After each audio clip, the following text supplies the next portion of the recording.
Silas Brandt didn't wait for introductions.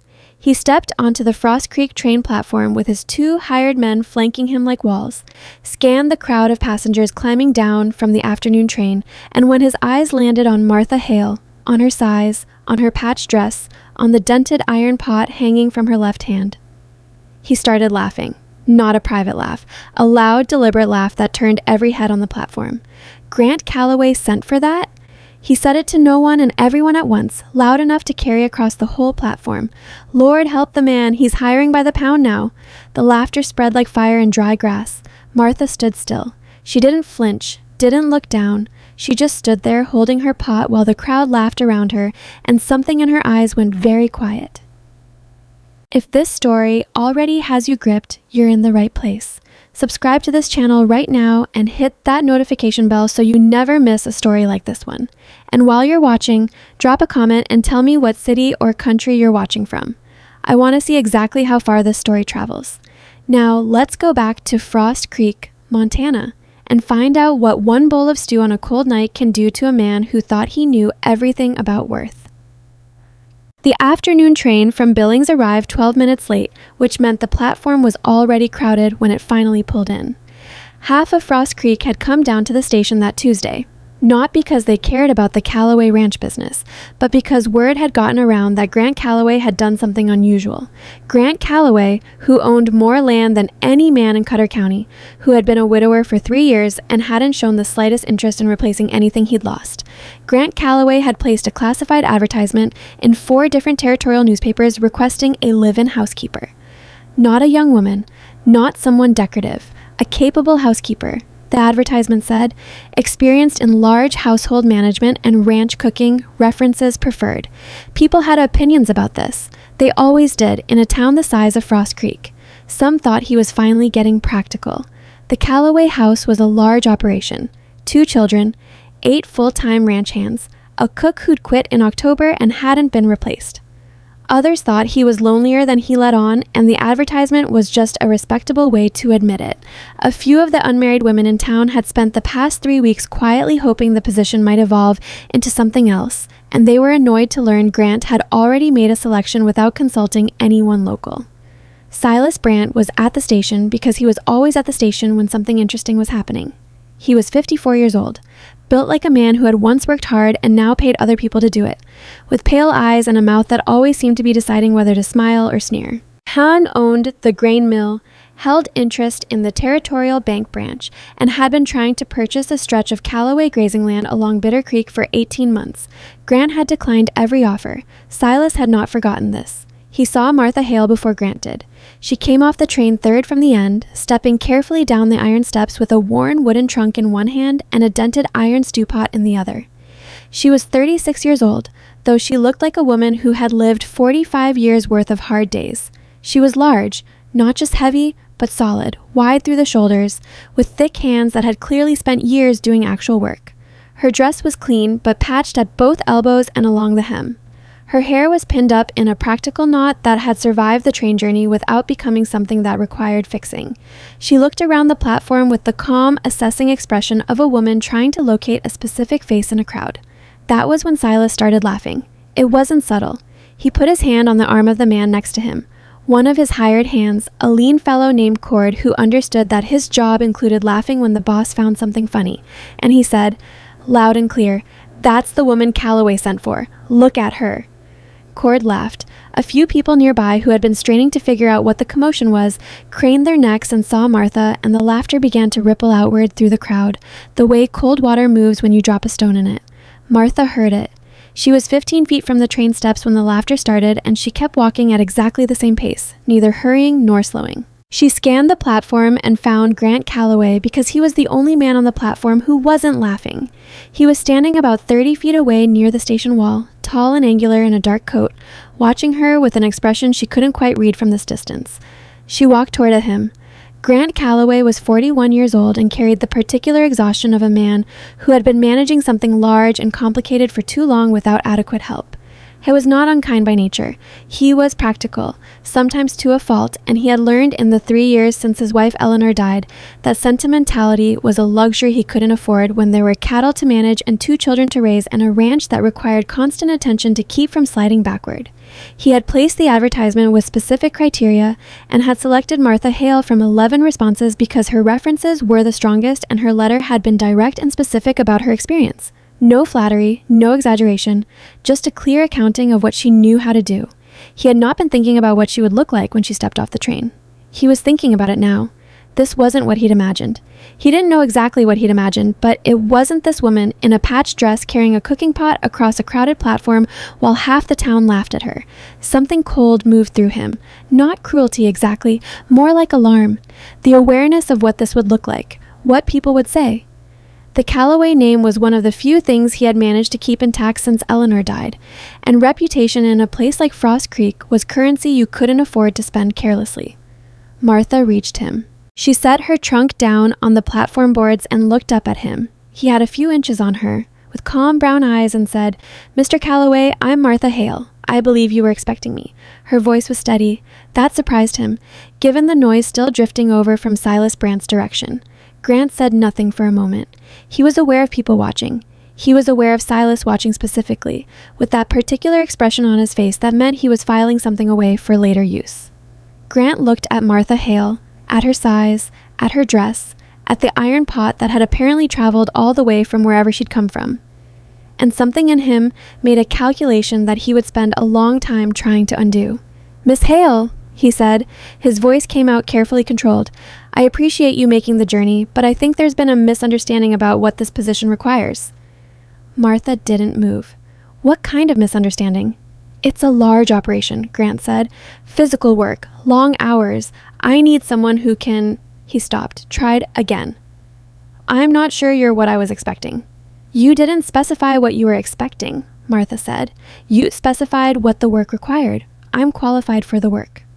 "I don't doubt your qualifications." The words came out stiff and he knew it, but the position has been filled. It was a lie. They both knew it. The position was standing right in front of him. For a moment, Martha just looked at him, not with anger, with something more unsettling than anger, which was a clear-eyed recognition of exactly what was happening. She glanced once toward Silas Brandt and the group still murmuring over there. Then she looked back at Grant. "I see," she said. She picked up her trunk. She said. No scene, no argument, no tears. She just picked up her trunk and her pot and turned her around and began walking back toward the station house, and Grant Calloway stood there watching her go and didn't stop her because the crowd was still watching and Silas Brandt was still watching, and something in him decided that this moment, right now, with all these people as witnesses, was not the moment to admit he'd made a mistake. He would spend the next 6 hours regretting that decision. The storm had been building all afternoon. Anyone who'd spent more than one winter in Cutter County could feel it in the air, that particular stillness that comes before serious weather. But it arrived faster than expected. By the time Grant had collected his supply order from the station freight office and started the wagon back toward the ranch, the sky had gone the color of old pewter and the temperature had dropped 15 degrees in under an hour. The first snow came sideways. Within 30 minutes, it was a full blizzard, the kind that made landmarks disappear and turned a road you'd driven 500 times into something you could lose. He almost missed her. She was on the road about 2 miles out of town, walking. Not quickly. The snow was already ankle-deep and her trunk was dragging on her left side, but steadily, with her head down against the wind and her coat pulled close. She didn't have a scarf. Grant remembered noticing when she'd stepped off the train that she didn't have a scarf. He'd looked because the temperature had been dropping all afternoon, and even before the blizzard hit, it was cold enough that everyone on the platform had been standing with their collars up. He pulled the wagon alongside her, and she didn't stop walking. He had to slow the horses to match her pace. "Miss Hale," she didn't look up. "Miss Hale, get in the wagon." "I'm fine," she said. Her voice was tight with cold. "You're walking into a blizzard with nowhere to go. Get in the wagon." "I'll find lodging in the next town." "The next town is 11 miles. There's nothing between here and there." She kept walking. Grant sat on the wagon seat and watched her for another 10 seconds and felt something he hadn't expected to feel. Something that had nothing to do with the crowd back at the station, or Silas Brandt's laugh, or anyone's opinion of the Calloway name. It was simpler than all that. It was just the sight of a woman walking into a storm alone because he'd been a coward in front of an audience. Please, he said. The word came out rougher than he intended. Get in the wagon. We can figure out the rest when we're not both freezing. Martha stopped walking. She stood there for a moment with the wind throwing snow against the side of her face and her trunk hanging from her left hand. And then she set the trunk down in the snow and turned to look at him for the first time since they'd left the platform. Her face was already reddened from the cold. She didn't look grateful. She didn't look forgiving. She looked like a woman making a practical calculation about her options, which were limited. I'm not going back to be humiliated again, she said. You won't be, Grant said. He didn't know exactly what he was promising, but he said it like he meant it. Martha looked at him for another moment. Then she picked up her trunk and climbed onto the wagon. She didn't say anything else, and neither did he for the first mile. The horses moved carefully through the thickening snow, heads down, and the wind made conversation difficult anyway. Grant was thinking about the platform, replaying it. The specific words he'd used, the position has been filled, and the way Martha had looked at him when she understood what was actually happening. He'd been in enough difficult situations in his life to know when he'd handled something badly, and he had handled that badly. For what it's worth, he said finally, raising his voice over the wind, what I said at the station? That wasn't honest. Martha said nothing. The position isn't filled, Grant said. It's been empty since October.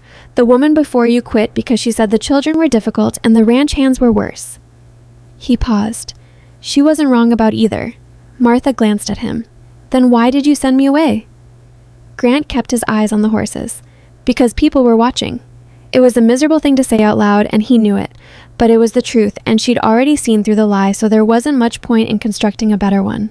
That's honest, at least, Martha said. Her voice had no particular warmth in it, but it had no anger either. It was just a flat acknowledgement of a fact. I'm not proud of it, Grant said. No, Martha said. I don't imagine you are. They rode in silence for a while. The ranch gate appeared out of the snow like something rising up from the ground, and Grant turned the horses through it and up the long drive toward the house. The main barn was visible as a dark shape through the white. Lights burned in the lower windows of the house. I can offer you temporary shelter until the storm passes, Grant said, as he pulled the horses to a stop near the house steps. After that, we can discuss the position properly, without an audience. Martha climbed down from the wagon before he could offer to help her. She stood in the snow with her trunk and her pot and looked up at the house. At its size, at the dark upper windows, at the smoke coming from 2 chimneys, with the same calm assessing expression she'd worn on the platform. What happened to the children's mother? She asked. The question was direct enough that it caught him off guard. She died. Fever 3 years ago. February. Martha nodded, just once. How old are the children? Wyatt's 12, Lucy's 9. And the ranch hands? How many? 8 full-time, 2 more in busy season. Martha looked at him. All right, she said. I'll stay through the storm. We'll discuss terms after. She picked up her trunk and walked up the steps toward the front door without waiting for him, and Grant Calloway stood in the snow watching her go and thought, for the first time in a while, that he might have seriously misjudged something. The inside of the Calloway house was the kind of place that told you everything about the people living in it, and what it told you about the Calloway household right now was not encouraging. The entry hall was clean enough, but the kind of clean that comes from someone doing the minimum to prevent visible chaos rather than maintaining genuine order. The kitchen, which Martha located on her own by following the smell of something burnt, was in worse shape. There was a pot on the stove with the remnants of what had probably been beans several hours ago, now dried and blackened around the edges. The counter held a collection of dishes that had been washed but stacked carelessly so that 2 of them had a visible crack that hadn't been there before someone decided stacking height had no consequences. The pantry door was open and the pantry inside was organized the way a pantry gets organized when nobody is responsible for it. Things pushed to the back and forgotten, things running low that nobody had noticed, a bag of flour with a small hole in the corner that had been seeping flour onto the shelf below for what looked like several days. Martha set her trunk against the wall, hung her pot on the hook above the stove that was clearly designed for exactly this purpose, and stood in the middle of the kitchen for a moment with her hands on her hips, just looking. Behind her, footsteps on the stairs. She turned to find 2 children standing at the kitchen doorway. A boy who was tall for 12 with his father's angular face and wary eyes, and a girl of 9 who was small and watchful and standing slightly behind her brother in a way that suggested she'd learned caution from experience. Both of them were looking at Martha with expressions that were somewhere between curious and suspicious. "Who are you?" the boy said. Not rudely, just directly, the way children ask things when they haven't yet learned to soften questions. "Martha Hale," she said. "Your father brought me in out of the storm. I'll be here a few days at least." She looked at the blackened pot on the stove. Who was in charge of supper tonight? The boy looked at the pot with an expression that suggested this was a complicated question. Dale was supposed to do it. Dale is one of the hands. But Dale had to go check on the south fence before the storm hit, and I guess he forgot. "What's your name?" "Wyatt." "And yours?" Martha asked the girl. The girl looked at her from behind Wyatt's shoulder. "Lucy." "All right, Wyatt, Lucy. I'm going to clean this pot and make something for supper. Before I do, I need to know what's in this kitchen and what's been used up. Can you help me with that, or would you rather not?" Wyatt considered this. "We can help," he said, in a tone that suggested he was reserving final judgment on whether this had been the right answer. They went through the pantry together, Martha asking, Wyatt answering, Lucy occasionally contributing a small, precise observation from the corner. And the picture that emerged was of a kitchen that had been running on improvisation for 2 months. There were staples enough for a good meal and several after it.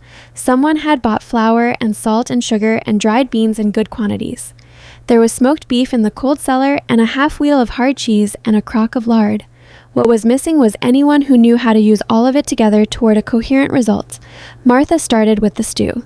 She was not a dramatic cook. She didn't announce what she was doing or explain her methods or perform competence for an audience.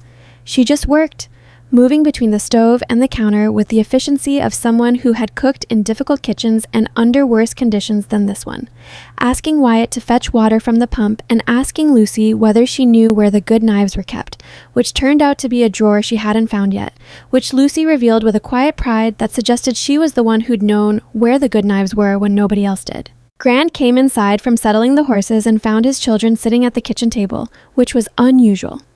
Normally at this hour, they were in separate parts of the house doing separate things in the particular isolated way that had developed over 3 years of nobody making them do otherwise.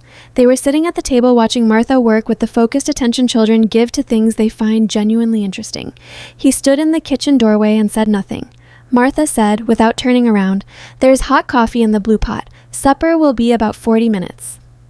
Grant poured himself coffee. He stood at the counter and watched her work and tried to think of something to say.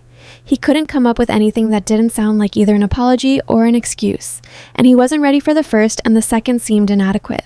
So he said nothing, and the kitchen filled slowly with the smell of beef stew, and nobody talked very much, and it wasn't entirely comfortable, but it was more comfortable than it should have been, given the afternoon they'd had. 40 minutes later, he ate the best meal that had been served in this house in 3 years. This was not an exaggeration. The stew was not a complicated dish. Beef, root vegetables, a long simmer, some herbs Martha had produced from a small tin she'd carried in her trunk. But it was the kind of food that tasted like somebody had made it with actual attention. And the difference between food made with attention and food made as a necessary function was something that Grant had been feeling without being able to name for a long time. Wyatt ate 2 full bowls. Lucy cleaned her bowl and then sat quietly with her hands around the empty dish for a minute before asking if there was more, which was the first time in a year she'd asked for more food without being prompted.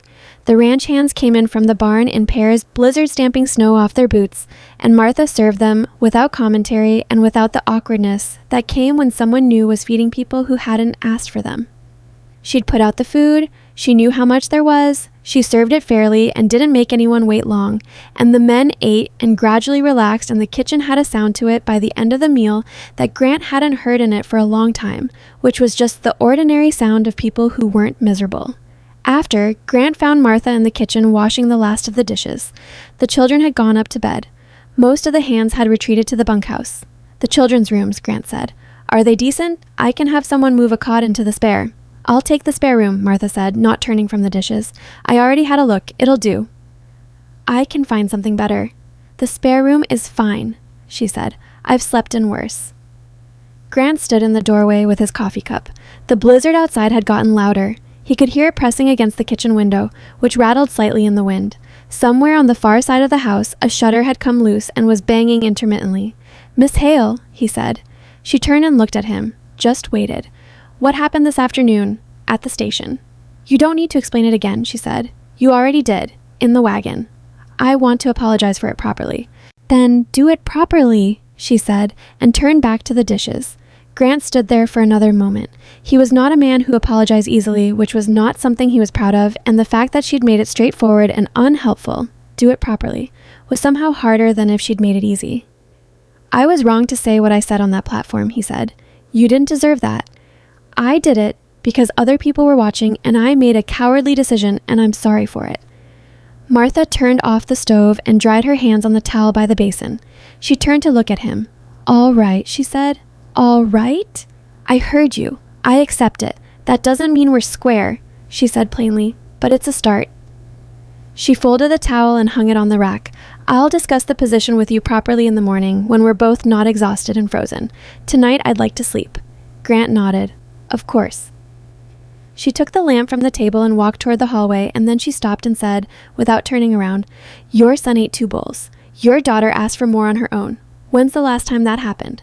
Grant didn't answer. He didn't need to. Martha walked down the hall toward the spare room, and Grant stood in the dark kitchen, listening to the blizzard and the loose shutter, and thought about the platform, and the woman he'd turned away in front of an audience, and how she was now standing in his kitchen in the middle of a Montana winter, having just fed his children better than anyone had fed them in 3 years. The loose shutter banged twice against the wall and then went quiet, as if something had finally shifted it into place. In the morning, Grant came downstairs to find Martha already in the kitchen. It was not quite 6.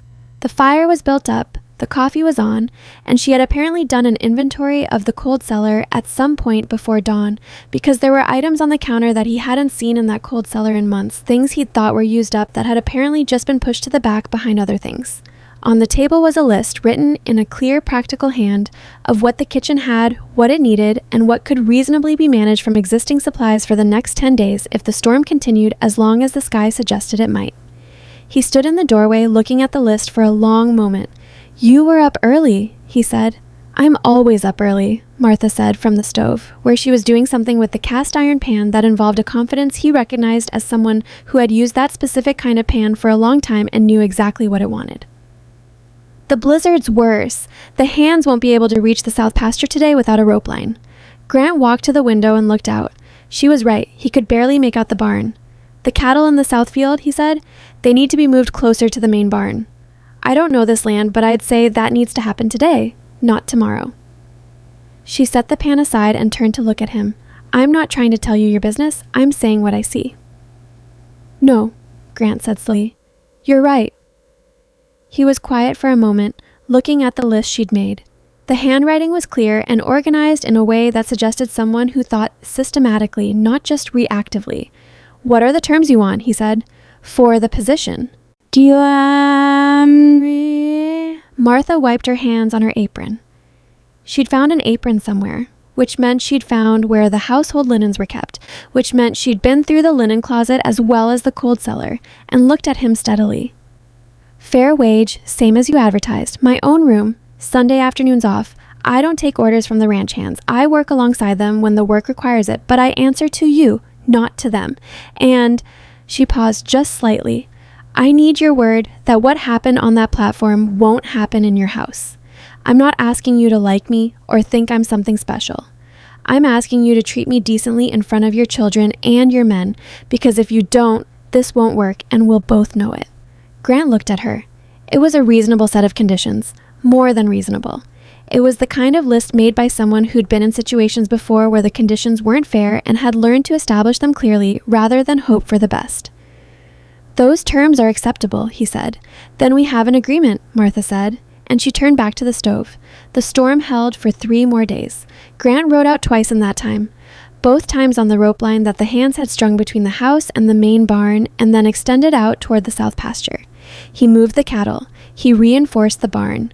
He did the 100 physical things that a working ranch requires during a bad storm, and when he came inside each time, there was food. There was always food. Not fancy, not elaborate, just solid and warm and made with the kind of knowledge that comes from cooking for large groups in hard conditions. The ranch hands, who had been skeptical in the way ranch hands are skeptical of anything new and undefined, stopped being skeptical around day 2. By day 3, they were bringing their dishes back to the kitchen instead of leaving them on the bunkhouse table, which was the highest compliment a group of working men knew how to give. Lucy began appearing in the kitchen in the late afternoons. She didn't say much. She sat on the stool near the far end of the counter and watched Martha work, and Martha let her sit there and occasionally asked her small practical questions. Where was the colander? Had the water in the big pot come to a boil yet? Did she know if there was more pepper in the tin or just the one? Lucy answered all these questions with the careful precision of a child who had been spoken to carelessly for long enough that she'd learned to be exact because exactness was one of the few things she could control. On the fourth day, the storm broke. The sky went from gray to a hard, brilliant blue, and the snow lay 3 feet deep across the whole ranch, and the world was white and quiet and rearranged, the way it always was after a serious storm, and everything required digging out. Grant found Martha in the barn, not because she'd been sent there, but because she'd gone to see what the storm had done and what needed to be done about it. She was standing looking at one of the middle stalls where a section of the wall had buckled under the snow load, not badly enough to collapse, but badly enough to matter, with her hands on her hips and her breath making small clouds in the cold air. "Boards cracked through," she said when she heard him come in behind her. "The whole section'll need replacing before the next storm, or it'll go." "I know," Grant said. He came to stand beside her and looked at the wall. "There's lumber in the equipment shed." "I can hold a board," Martha said, "if you need someone to hold while you nail." Grant looked at her. "You don't have to." "I know I don't have to," she said, and that was the end of that conversation.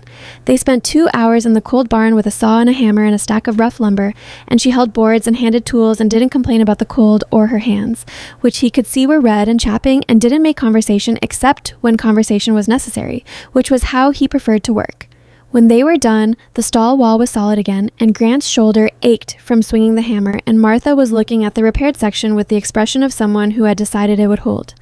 "It'll hold," she said, which was what he'd been thinking. He looked at her red hands and her practical work coat and her breath in the cold air of the barn, and he thought about the platform again, about the crowd, about Silas Brandt's laugh. "I want you to know," he said, "that what happened in town, Silas Brandt and his people, that's not—" He stopped, tried to find the right words. "That's not the opinion of everyone in Frost Creek." "I know that," Martha said, without particular warmth. "Most people aren't Silas Brandt. They just went quiet when Silas Brandt started laughing, which is a different thing." "Yes," Grant said, "it is." She looked at him for a moment and then looked back at the stall wall. "People go quiet. That's just what people do." "You didn't," Grant said. "On the platform. You didn't go quiet and you didn't make a scene. You just walked." "A scene wouldn't have helped anything," Martha said. "No," Grant said. "It wouldn't have." They stood in the barn for another minute in the cold. Then Martha picked up the extra boards and carried them back toward the equipment shed without being asked, because apparently that was what she did when there was a logical next thing to do.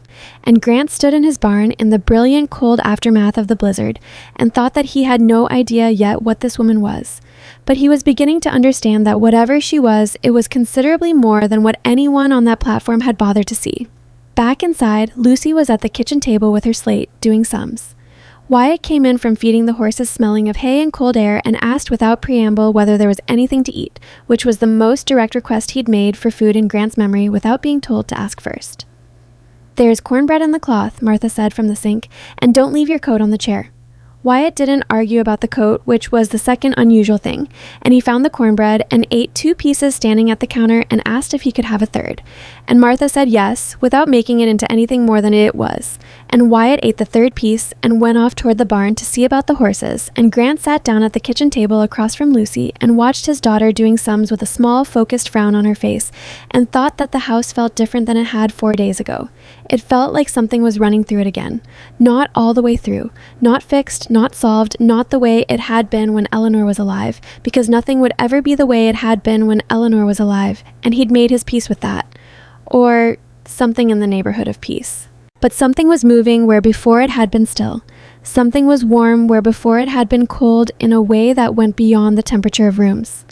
He sat at the table and drank his coffee and listened to the ordinary sounds of his house after a long storm and didn't say anything, and Martha didn't say anything either, and Lucy did her sums, and outside the Montana sky was a hard, clean, brilliant blue, above 3 feet of white, and for the first time in 3 years, Grant Calloway did not feel entirely alone in his own home. The blue sky that followed the blizzard lasted exactly 1 day before the next system moved in from the north.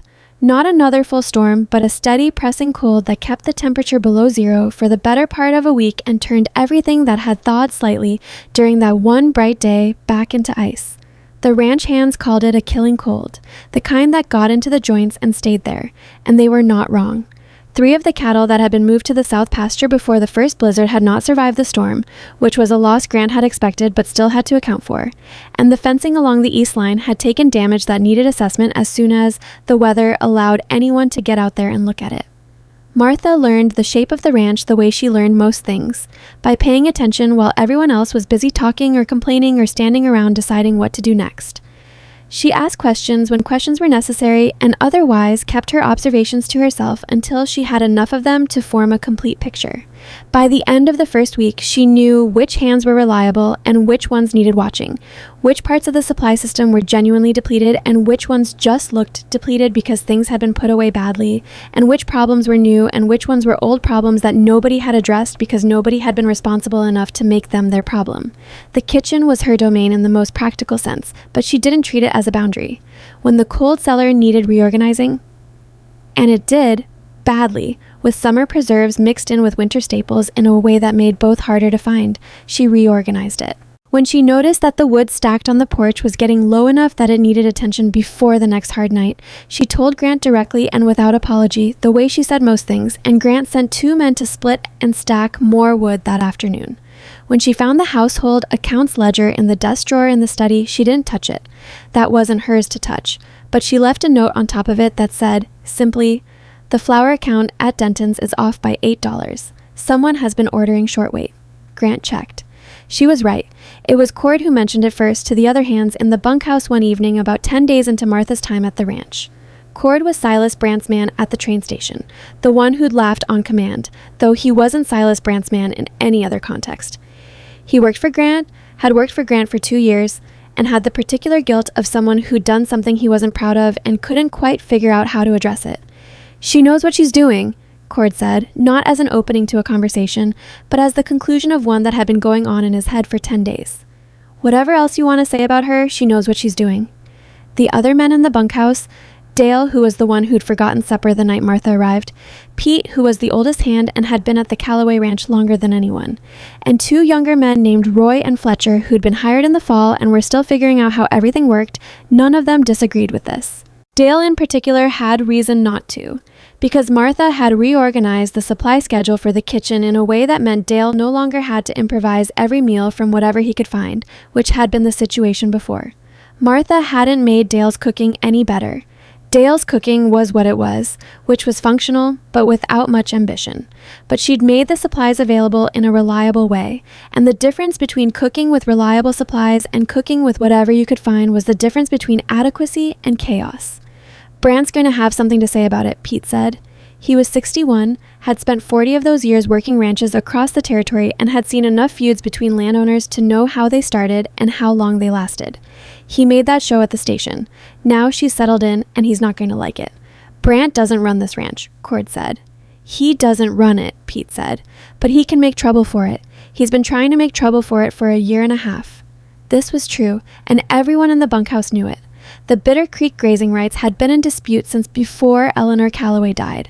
Silas had been trying to establish a claim to water access that Grant's deed didn't recognize, and the dispute had been cycling through territorial legal channels in a slow, expensive way for long enough that it was starting to wear on the ranch's finances in ways that didn't show on the outside but were real enough on the inside. Grant didn't discuss ranch finances with his hands, but men who work land know when a place is being stretched, and the Calloway Ranch was being stretched. Martha didn't know about the Bitter Creek dispute, not yet. But she was beginning to understand that the financial picture of the ranch was more complicated than its physical appearance suggested. Because the physical appearance suggested prosperity, the main house was large and well built, the equipment was good quality, the cattle herd was substantial. And yet, certain things that should have been maintained weren't, and certain supplies that should have been restocked weren't, and the pattern of these gaps, once you'd seen enough of them, told a story about a household that had been spending less than it should on the ordinary running of itself, which was usually a sign that money was going somewhere else. She mentioned none of this to Grant. It wasn't her place yet. She filed it away and kept working and waited to see what the ranch would tell her next. The first real test came on a Tuesday, 12 days after she'd arrived, when one of the cattle dogs, a 3-year-old cattle dog named Rex, who had been working the Calloway Ranch since he was a pup, and who Pete treated with a ferocity of affection he didn't extend to most people. came back from the morning rounds limping badly with a gash on his left foreleg that was deeper than it looked and already showing the early signs of infection. Pete brought him into the barn and stood over him with the expression of a man who was in the process of not showing how worried he was, which is a specific kind of expression that is unmistakable. Martha came into the barn for something unrelated and found Pete crouched over the dog with a cloth pressed to the gash. "How long's it been open?" she said, crouching down beside Pete without being invited to. "Since sometime last night, I think," Pete said. "He was fine yesterday evening?" Martha looked at the wound. The gash was about 3 inches long, not deep enough to have hit anything serious, but deep enough to need more than a cloth pressed against it, and the edges were already swelling slightly in the particular way that meant the beginning of something bad rather than the end of something manageable. "It needs cleaning properly," she said. "Do you have carbolic in the bunkhouse?" Pete looked at her. "What do you know about... Do you have it or not?" she said, not unkindly. "Medicine kit in the bunkhouse," Pete said slowly. "Cord brought it from town last spring. Bring it here, and clean rags, and something to keep him still while I work. He's going to hate this." Pete looked at her for another moment, then looked at Rex, then got up and went to the bunkhouse without arguing further. When he came back, Martha was sitting on the barn floor with the dog's head in her lap, talking to him in a low, quiet voice that was doing more to calm him down than any amount of holding would have. She cleaned the wound with the carbolic, and it was not a comfortable process. Rex made his unhappiness known. But Pete held him, and Martha worked, and when it was done, she wrapped the leg with a clean bandage and told Pete to check it twice daily and change the dressing and to watch for fever. "You've done this before," Pete said. It wasn't a question. "I spent 4 years helping a ranch doctor in Wyoming," Martha said, getting up off the barn floor with the practical grunt of someone who had spent a lot of time on cold, hard surfaces. "Before that, I was in a settlement camp on the Powder River Road for 2 winters. You learn what you need to learn." Pete looked at her. Pete was not a man who changed his mind easily or often, but when he did, it was complete. "I had my doubts when you came in," he said. "I know," Martha said. "Most people did. Still had them, honestly, first few days," Pete said. "What I said to the others in the bunkhouse wasn't always fair." Martha picked up the medicine kit and the dirty rags. "What did you say?" Pete had the grace to look uncomfortable. "Said you'd probably be gone before the second storm, that you were a town woman trying something you didn't know enough about." "Was I wrong to say that?" Martha thought about this. "No," she said. "You didn't know. You had a week of evidence. That's honest." She handed Pete the medicine kit and walked back toward the house, and Pete stood in the barn with his dog and watched her go and thought that whatever Grant Calloway had done wrong at the train station, he had at least had the sense to not let her walk off into the blizzard. And that was something, even if it was less than it should have been. The argument happened on a Thursday, 3 weeks in. Grant came in from the east fence assessment. 200 yards of it needed replacing, which was a larger problem than the weather damage alone could explain, which meant someone had been neglecting the inspection schedule, with a back that was giving him trouble and a temper that was giving him more. He'd also received a letter that morning from the Territorial Bank, which was making inquiries about the Bitter Creek situation that had a particular tone, the tone of a bank that was being leaned on by someone to make inquiries, and he knew whose hand was behind that without needing to ask. He came into the kitchen and found Martha reorganizing the household account records. Not the ranch records, those were a different ledger, but the household records, which covered food supplies and domestic maintenance and the children's clothing and school supplies and the other running costs of keeping a house functional. She had the ledger open on the kitchen table and a piece of paper beside it where she'd been making notes, and she looked up when he came in and registered his expression and said nothing. "What are you doing with that?" Grant said. He heard the edge in his own voice and didn't do enough to soften it. "Finding where the money's going," Martha said. "Someone's been ordering supplies from Denton's at retail price when the standing ranch account should get the trade rate. It's cost about $60 over the past 4 months." "I didn't ask you to review the accounts," Grant said. "No," Martha said. "You didn't." She closed the ledger. "Should I put it back?" The question was flat, not submissive. She was asking him to make a decision, not apologizing for having looked in the first place. Grant pulled out a chair and sat down. His back hurt, and the letter from the bank was still in his coat pocket, and he was tired in the way that went past physical tired into something else. "Who's placing the orders?" he said. "Whoever was handling household purchasing before I came," Martha said. "I don't know who that was, but the name on the orders at Denton's is Harlan." Harlan was the ranch foreman. He'd been with the Calloway Ranch for 6 years. Grant was quiet for a moment. Harlan handles the supply purchasing. Then someone should talk to Harlan, Martha said. $60, Grant said. Over 4 months. $60 at least. I haven't looked back further than 4 months because that's what I had access to. She paused. Do you want me to look further back? Grant sat with his hands on the table. He thought about the bank letter. He thought about the fence that needed replacing. He thought about 3 dead cattle and the Bitter Creek legal costs and all the small things that were adding up in ways that were starting to feel less small. Yes, he said. Look further back. Martha nodded and reopened the ledger. They sat at the kitchen table together for an hour, Grant reading the entries Martha marked and Martha explaining what she was seeing in the numbers, and what emerged was not a pleasant picture. The discrepancy in supply costs went back not 4 months but 14. The total overbilling, when Martha had finished adding it up, was close to $340. This was a significant amount for a household account. It was not enough to explain all of the ranch's financial tightness, but it was enough to matter. Harlan might not know, Martha said. Denton's might have been billing the trade account at retail rates assuming no one was checking, or Harlan might know exactly. He would have noticed the costs were high, Grant said. Yes, Martha said. He would have. Grant stood up. He was calmer now than he'd been when he came in, which was not the same as feeling good about the situation. I'll talk to him tonight. Before you do, Martha said, you should know it's not only Denton's. Grant stopped. What else? Martha had another page beside the ledger, her own notes written in that same clear, practical hand. She slid it across the table to him. The feed order from Harmon's Mill is billed against the ranch account for full price, but the waits on delivery are short. Every order for the last 6 months. Not by much each time, but together it comes to about 120 pounds of feed unbilled. And she stopped, seemed to decide something, continued, and the Denton's account isn't in Harlan's name. It's in a business name I don't recognize. Whitmore Provisioning. Grant looked at the piece of paper. He looked at it for a long time. I've never heard of Whitmore Provisioning, he said. Neither has anyone at Denton's, probably, Martha said. Not by name, but someone set up that account and someone is collecting the difference between retail and trade on every order. Grant sat back down. He was very still in the particular way of a man whose thoughts are moving fast enough that his body has decided to stop. You found all of this in one afternoon. I've been watching the supplies for 3 weeks, Martha said. The ledger just confirmed what the supplies themselves suggested. Grant looked at her. The kitchen was warm and quiet. Lucy was at school, Wyatt was in the barn, the house was just the two of them and the crackle of the fire. And Grant Calloway looked at this woman across his kitchen table and thought about the train platform, about the laugh, about the snow, and felt something that was more complicated than gratitude and harder to name. You're sure about these numbers, he said. I'm sure about these numbers, Martha said. He nodded slowly. I'll need to verify with Denton's directly. Yes, she said. You should. Don't go on my word alone.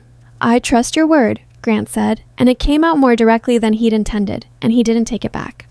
Martha looked at him for a moment.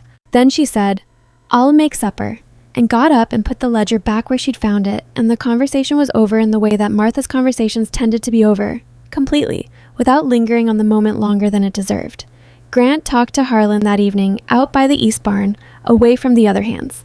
The conversation was not short, and it was not comfortable, and it produced an explanation that was technically possible but not entirely convincing, which was the worst kind of explanation because it gave you just enough room to doubt your own conclusion while still leaving the conclusion standing. Harlan said he'd noticed the Denton's billing was high and had meant to address it. He said he didn't know anything about Whitmore Provisioning. He said the feed weights from Harmon's had been coming in short and he'd been meaning to switch mills. Grant listened to all of this without expression and then said, he'd be verifying everything directly with both suppliers and that until he had done so, all purchasing needed to go through Grant himself for approval. Harlan agreed to this with the careful calm of a man who was calculating something while agreeing to something else. Grant came back to the house and didn't say anything to Martha about how the conversation had gone, because he didn't know yet how it had gone. He sat at his desk in the study with the bank letter and the note Martha had written and the household ledger for an hour, adding things up in different ways and arriving at the same place each time. The children were in bed. The house was quiet. He could hear wind against the window. The cold hadn't broken yet, though the worst of it seemed to be passing. and from the kitchen he could hear the small domestic sounds of Martha doing the last things of the evening, the quiet movement of someone who'd spent enough years in other people's houses to know how to be in one without disturbing it. He went to the kitchen doorway. "Do you drink coffee this late?" he said. "It keeps most people awake."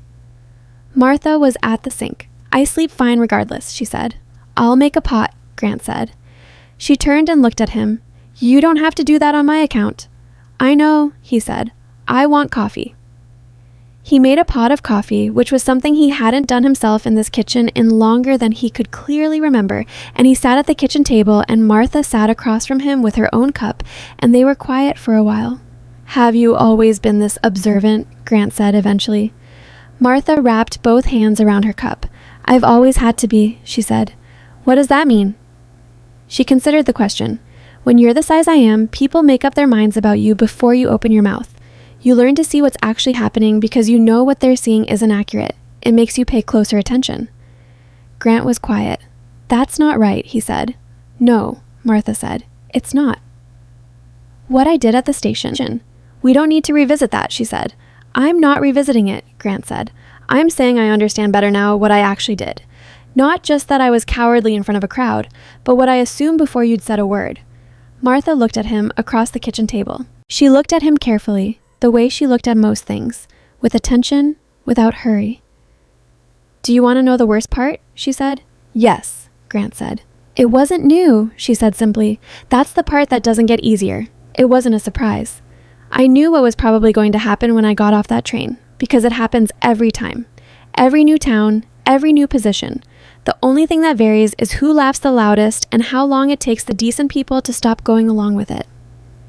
She said this without bitterness, which was somehow harder to hear than if she'd said it with bitterness.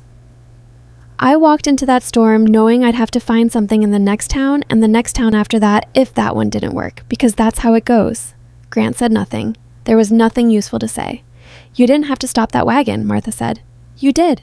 "Not quickly enough," Grant said. "No," she agreed. "Not quickly enough." She drank her coffee. "But you stopped it." The fire in the kitchen stove popped and settled.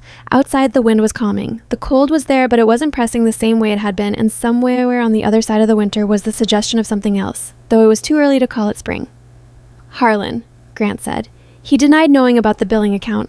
"Of course he did," Martha said without surprise. "If it's him, he's been doing it for over a year." "The numbers suggest closer to 14 months, Martha said. "Why would he—" Grant stopped. He knew why. Men took what they could take when they believed no one was paying close enough attention. "I'll go to Denton's tomorrow morning," he said. "I'll know more after that." Martha nodded. "There's something else you should know," she said. She said it in the particular tone she used for things she'd been deciding whether to tell him, which he'd learned to recognize as the preface to something significant. "What?" he said. "Cord came to me this afternoon," she said, "while you were out at the east fence. He wanted to tell me something about Silas Brandt." Grant went still. "He said Brandt was at the bank 2 weeks ago, talking to the branch manager. Not about regular business, about the Bitter Creek claim. Cord overheard part of it. Brandt told the bank manager that this ranch was in worse financial shape than it looked on the surface, and that if the bank called in any portion of the outstanding ranch debt, Grant would have to sell acreage to cover it." Martha looked at him steadily. Cord said Brandt offered the manager a percentage of the land purchase price if the bank made things difficult for you at the right time. The kitchen was very quiet. Grant's coffee cup was half full and had gone cold while she was talking. "That's a serious allegation," he said. "I know," Martha said. "Cord knows. He's not certain he heard it correctly, but he was close enough that he thinks he did, and he thought you should know. He said he regretted the platform business and wanted to make it right somehow." Grant sat with this. The bank letter in his coat pocket suddenly had a different weight than it had had this morning. He thought about the Bitter Creek dispute and the legal costs and the fence and the $340 in overcharged supplies and the feed weights that had been coming in short, and he thought about Silas Brandt standing on the train platform laughing. It was too much coincidence. He'd known enough men like Silas Brandt to know that they didn't leave coincidences lying around. They created the conditions they wanted and called the results inevitable. "If Brandt is working with whoever is behind the Whitmore provisioning account," Grant said slowly, "then he's been thinning the ranch finances from 2 directions at once." "That's what I've been thinking since Cord told me," Martha said, "for 14 months. Yes. Grant looked at his cold coffee. You've been here 3 weeks. Yes, Martha said again. He looked at her. Why are you telling me all of this? You could have... He stopped. He didn't know how to finish that. She could have done what? Kept her head down? Stayed in the kitchen? He'd known women who would have done exactly that, who'd learned that the safest thing in a complicated household was to see nothing and say nothing and survive it. Because it's your ranch, Martha said, as if the answer were obvious, and your children live here, and because someone is stealing from you and using what they steal to help someone else take the rest. She looked at him without particular heat. I'm not built for staying quiet about things like that. Grant looked at her for a long moment, then he said, No, I can see that. He picked up his cold coffee and drank the rest of it without reheating it and set the cup down and said, Thank you. Martha said, Go to Denton's tomorrow. I will, Grant said, and be careful with Harlan until you know for certain, she said.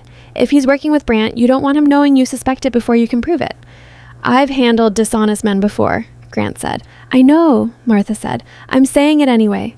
Grant looked at her with something in his expression that was not quite a smile, but was in the same neighborhood. Noted, he said. Martha got up and rinsed her cup and hung it on the rack and turned down the lamp over the sink and said good night in the practical way she said most things, and went down the hall to her room, and Grant sat at the kitchen table in the dimming light and thought about the shape of what was happening to his ranch and the fact that he had apparently needed a stranger to arrive in a blizzard to see it clearly. He thought about Lucy asking for more food on her own. He thought about Wyatt coming in from the barn and eating cornbread without being prompted and not arguing about the coat. He thought about Pete in the barn with his dog and the carbolic and the clean bandages. He thought about a woman walking into a Montana blizzard carrying an iron pot because he'd been too much of a coward to do the right thing in front of a crowd. Then he got up and banked the fire and went upstairs to bed, and for the first time in a long time, he had things to do in the morning that felt like they might actually get somewhere. The next morning, he went to Denton's. What the store owner told him, carefully, with the manner of a man who'd been uneasy about something for months and was relieved to finally say it to someone, confirmed what Martha's numbers had suggested. Whitmore Provisioning was a billing account that had been set up 14 months ago in a name Grant didn't recognize, and the invoices had been going to a post office box in the town of Harker, which was 30 miles east. The difference between the trade rate and the retail rate on every order had been credited to that account. Denton had assumed it was a legitimate internal arrangement and hadn't asked questions, because in his experience, asking questions about the internal arrangements of large ranch accounts was not good for business. Grant rode back to the ranch in a cold that was finally beginning to loosen its grip, the sky a pale winter blue, and the snow settling under its own weight. And he thought about Harlan and about the post office box in Harker, and about the letter from the bank that Silas Brant had arranged to have sent. He thought about what it was going to take to stop all of it, and he thought more than once about the woman who had seen it in 3 weeks from a kitchen table, and what that said about how badly he'd been failing to look at his own life. The post office box in Harker took 3 days to trace. Grant didn't go himself. He sent Pete because Pete was the kind of man who could ask questions in a strange town without making anyone feel like they were being asked questions, and because Grant needed to stay on the ranch and keep his expression neutral around Harlan while he waited to know exactly what he was dealing with. Pete came back on the 3rd day with the name attached to the Harker box. It wasn't Harlan's name. It wasn't any name Grant recognized immediately. But Pete had also stopped at the land registry office in Harker on his way back, which was something Grant hadn't asked him to do. And what Pete found there was that the name on the box, a man named Doyle Ferris, had filed a land option claim 18 months ago on a tract that bordered the Callaway Ranch's eastern pasture. The claim was contingent on the current owner failing to maintain certain provisions of the original territorial land grant, provisions that involved keeping the fencing and improvements on the eastern boundary in good repair. Grant sat with this for a long time when Pete told him. The east fence, Grant said. 6 sections of it, Pete said. The ones that have been deteriorating for the past year, the ones you assessed last week. Someone's been letting those sections go, Grant said. Or making sure the repair orders got lost, Pete said. He said it carefully, the way you say something when you're certain of it, but you know the person you're telling is going to have a hard time with it. Grant stood up from the kitchen table and walked to the window and stood there with his back to Pete for a moment. Outside, the snow was pulling back from the yard in patches, the frozen ground appearing in dark, irregular shapes, and the cold had finally shifted from brutal to merely difficult. February was almost done. Harlan's been here 6 years, Grant said. I know, Pete said. I trusted him. I know, Pete said again, in the same careful tone. Grant turned around. His face was controlled, but Pete had known Grant Calloway for 4 of those 6 years, and he could read the controlled face well enough. "How much of this connects back to Silas Brandt?" he said. "Doyle Ferris worked for Brandt's mill operation for 3 years before he set himself up independently," Pete said. "Harker Courthouse records. It took me a while to find it, but it's there." Grant nodded slowly. "So, Brandt sets up Ferris with a contingent land option on my eastern pasture. Ferris sets up the Whitmore billing account to drain the household finances. Harlan lets the east fence deteriorate so the land grant provisions aren't met. And Brandt goes to the bank to arrange pressure from that direction at the same time." He said it quietly, like he was reading the steps off a list. All of it moving at once, for over a year. "That's how it looks," Pete said. "That's how it is," Grant said. He wasn't asking. Martha had been at the stove during this conversation, doing something with dried beans and a pot that required periodic attention. She hadn't turned around. She had a quality Grant had noticed about her. She could be in a room during a conversation she wasn't part of and remain genuinely absent from it. Not performing absence, not straining to hear, just occupied with her own work in a way that gave the conversation room to happen. But now she said, without turning around, "The bank letter." Both men looked at her. "If Brandt convinced the bank manager to call in ranch debt at the right time," Martha said, stirring, "the timing would be when the land grant provisions fail, when the fence is documented as insufficiently maintained. That's when the option activates, that's when the bank applies pressure, and that's when you're forced to sell acreage to cover the debt. The eastern pasture specifically." She paused. "Do you know when the option expires if unclaimed?" Grant said, "March 15th. Martha turned around. "That's 5 weeks. "Yes," Grant said.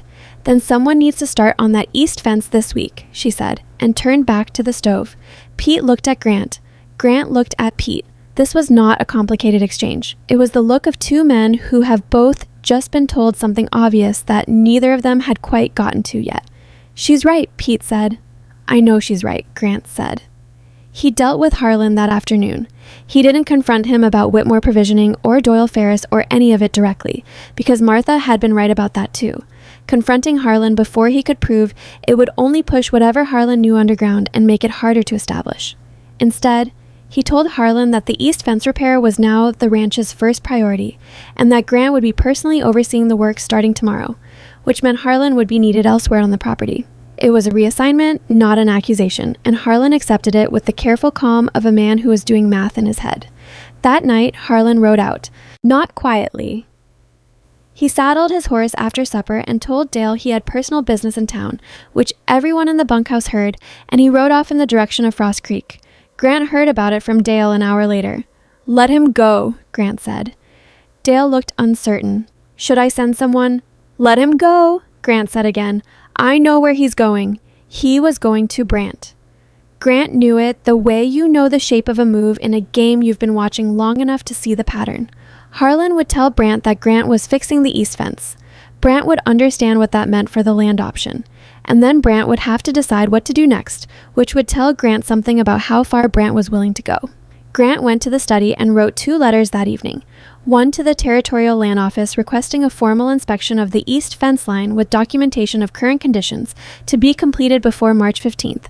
The other to a lawyer in Billings named Charles Arden, whom Grant had used twice before and found reliable, explaining the situation with Whitmore provisioning and Doyle Ferris's option claim and asking what legal recourse existed. Martha brought him coffee while he was writing the second letter and set it on the corner of the desk without comment and started to leave. "Sit down a minute," Grant said. She stopped, turned. She didn't sit, but she didn't leave either, which with Martha amounted to the same thing.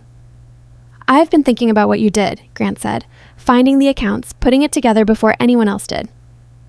"It wasn't complicated," Martha said, "once you knew what to look for." "That's generous," Grant said. "The people who should have been looking weren't looking." "You had other things on your mind," Martha said. "You always do, on a working ranch. That's what makes it a good scheme. It hides in the ordinary busyness of things." Grant looked at her. "You're not surprised by any of this," he said. "The way Brandt operates. Men like that." Martha was quiet for a moment. "I've seen versions of it before," she said. "Not this exact thing, but men who use what other people overlook to take what isn't theirs. I've watched it happen to people who had less than you and no one to tell when they found out." She said it without self-pity, but there was something underneath it, A history of watching things happen that couldn't be stopped in time. Where? Grant said. Wyoming, she said. The settlement camp I told Pete about. A land company came in and filed claims on 3 homesteads that the settlers had been working for years. Perfectly legal claims, technically. The settlers hadn't filed the right paperwork because nobody told them they needed to. Lost everything. She paused. 2 families, children. Grant looked at his half-written letter. That's why you knew to look for the option filing. That's why I know that legal claims don't care about fairness, Martha said. They care about paperwork, and whoever files the right paperwork first wins, regardless of who's actually right. Then we file the right paperwork first, Grant said. Yes, Martha said. That's exactly what you do. She left him to his letters, and he finished them and sealed them and put them in his coat pocket for the morning post, and he sat in the study for a while after that, not writing anything, just thinking about a woman in Wyoming watching 2 families lose everything because nobody told them about the right paperwork and what it must be like to carry that and then arrive somewhere new and see the same pattern beginning again and choose to say something about it instead of deciding it wasn't your business. The east fence work started at first light on Thursday. Grant put Cord and Roy and Fletcher on it with good tools and enough lumber and told them to work from the southern end north and to document every section they replaced with a written record, date, section number, condition before and after, because the documentation was going to matter. Cord worked hard and said little, which was the best Cord had been since Martha arrived, and Roy and Fletcher were young enough and capable enough that once they understood the scope of the job, they settled into it without drama. The weather held. Cold but manageable, and the ground was frozen enough that the new post holes were difficult but not impossible. Martha sent food out to the fence line at midday. Not elaborate, just hot cornbread and a pot of beans that she wrapped in cloth to keep warm for the ride out. And the men ate in the field and kept working, and by the end of the first day, they'd replaced 11 sections. Lucy appeared at the fence line in the late afternoon. She'd come from school. It was a 2-mile walk, and she made it on her own, which she'd been doing since October, which Grant accepted with the complicated mix of pride and worry that characterized most of his parenting. And instead of going straight to the house, she detoured to where the men were working and stood watching with her coat pulled around her and her school bag over one shoulder. Cord saw her first and straightened up from where he'd been tamping a post and said, "Hey there, Miss Lucy. Shouldn't you be inside where it's warm?" "I'm fine," Lucy said, in the exact same tone Martha used when someone suggested she might want to stop doing a thing she was going to keep doing regardless. Cord looked at Roy. Roy looked at the post he was holding.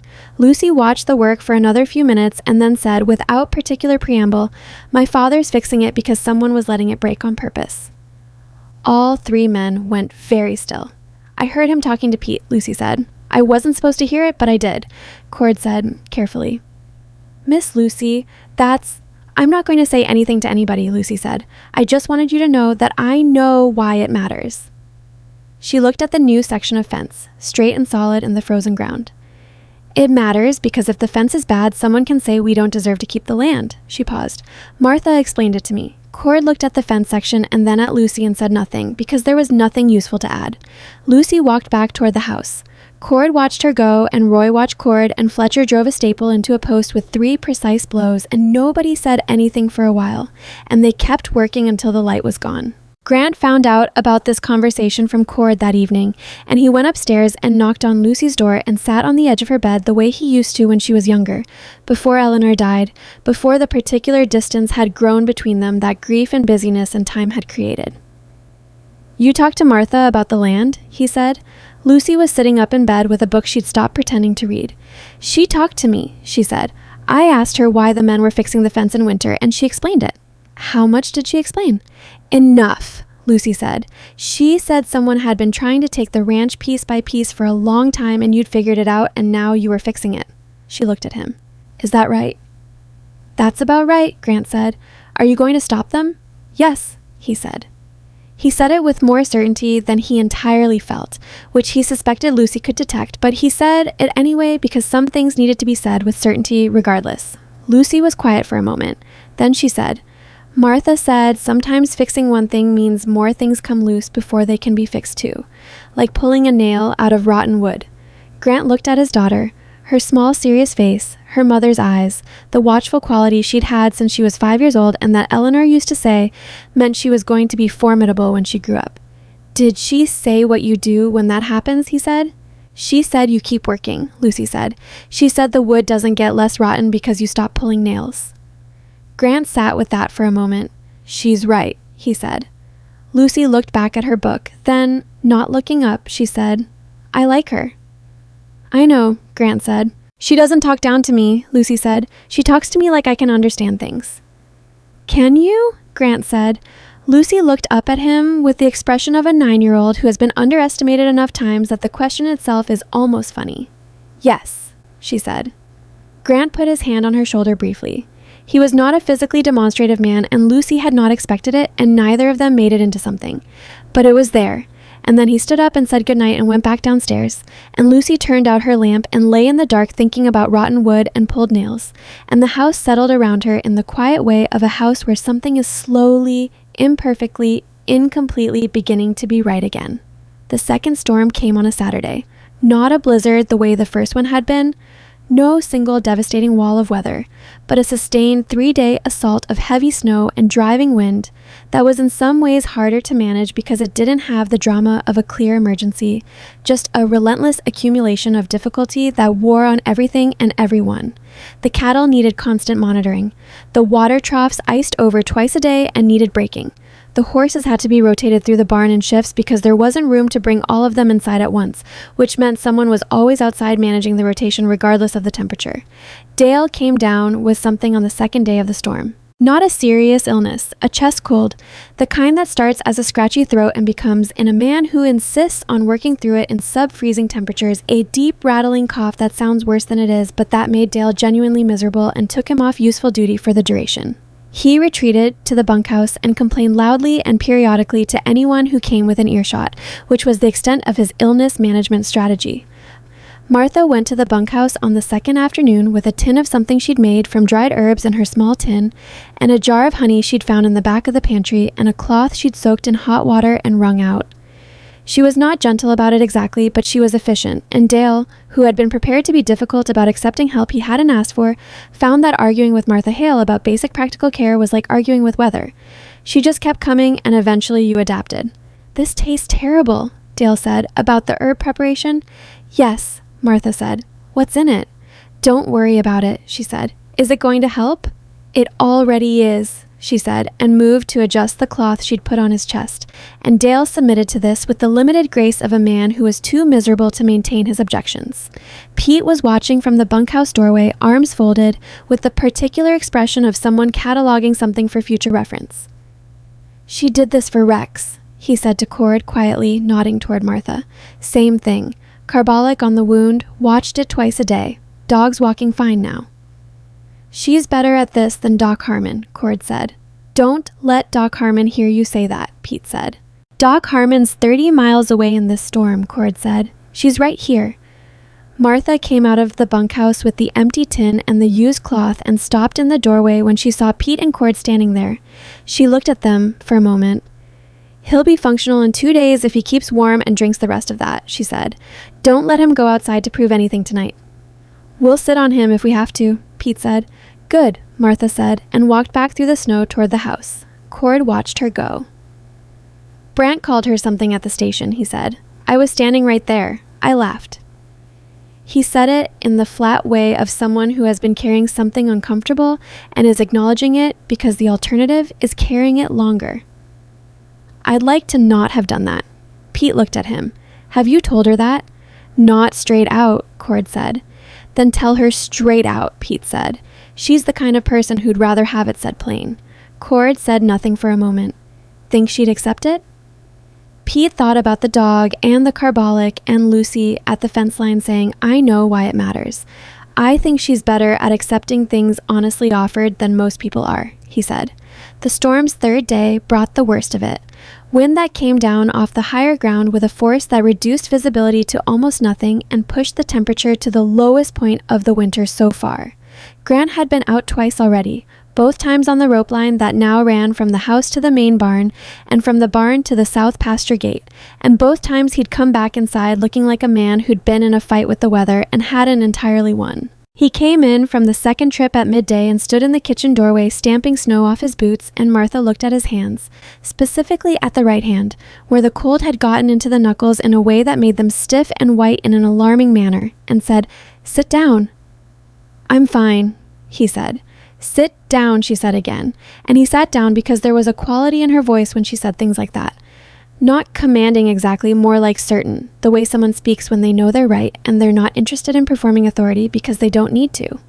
She brought warm water, not hot warm, which he registered with the part of his mind that noticed these things, and had him put his hands in it, and then she looked at his right hand more carefully, turning it over in the light. "You were gripping the rope," she said. "It was the only way to stay oriented," he said. "This knuckle," she said, touching the second knuckle of his index finger, "is going to be sore for a week. Nothing broken, but you need to keep the circulation moving." She began to work his fingers carefully, which was a strange experience. Not painful exactly, a kind of deep ache that was also its own relief. And Grant sat at his kitchen table and let her do it and didn't say anything. After a moment he said, "Where did you learn to do this?" "Wyoming, partly," she said without stopping. "And before that, my father. He had hands like yours, spent 30 years working cold weather and paid for it every winter." "What did he do?" "Railroad work, early on, then a freight operation." She moved to the next finger. "He died when I was 22. Heart." "I'm sorry," Grant said. "He was a good man," Martha said simply. "He taught me that the work is what keeps you, and the people around you while you work are what makes it worth keeping." She paused, working at a stubborn point on his palm that was still cold and stiff. "I've been looking for the second part ever since." Grant looked at her while she worked on his hands, at the top of her head, bent over her task with her particular focused attention, and at her own hands, large, capable, reddened by winter, handling his with a care that was entirely practical and entirely not. "Do you have family?" he said. "Anywhere?" "A sister in Iowa," Martha said. "We write when we can." She straightened up and looked at him. "Warm enough now?" He moved his fingers. The stiffness was still there, but the alarming white was gone. "Yes," he said. "Thank you." She took the water basin away. He watched her move around the kitchen with the ease of someone who was, at this point, more at home in it than he was, and he thought about what she'd said. "The people around you while you work are what makes it worth keeping." He thought about Lucy with her book in the dark. He thought about Wyatt eating cornbread without argument. He thought about Pete in the barn with Rex and the carbolic. "Martha," he said. She looked at him from across the kitchen. "When this is settled," he said, "the Brant business, the fence, all of it. When it's settled," he stopped. He wasn't sure what he'd been about to say. He wasn't sure he was ready to say it yet. "When it's settled," Martha said, watching him, "we'll see where things stand." She said it in the even, patient tone of someone who understood that some things needed the ground to be less precarious before they could be said properly, and who was willing to wait for that. "Yes," Grant said. "That's right. Do you want..." The storm broke late that evening. The wind dropped first, a sudden quiet that felt enormous after 3 days of constant noise. And then the snow thinned and stopped and the clouds began to separate, and through the kitchen window, Grant could see stars for the first time in 3 days, brilliant and cold and innumerable in the Montana sky. He called Wyatt down from his room after supper and sat at the kitchen table with him with the ranch account book spread between them. Wyatt was 12 and old enough to understand the serious version of things, and Grant had been making the mistake of protecting him from the serious version of things for too long. "I'm going to tell you what's been happening," Grant said. "All of it, and then I'm going to tell you what we're doing about it."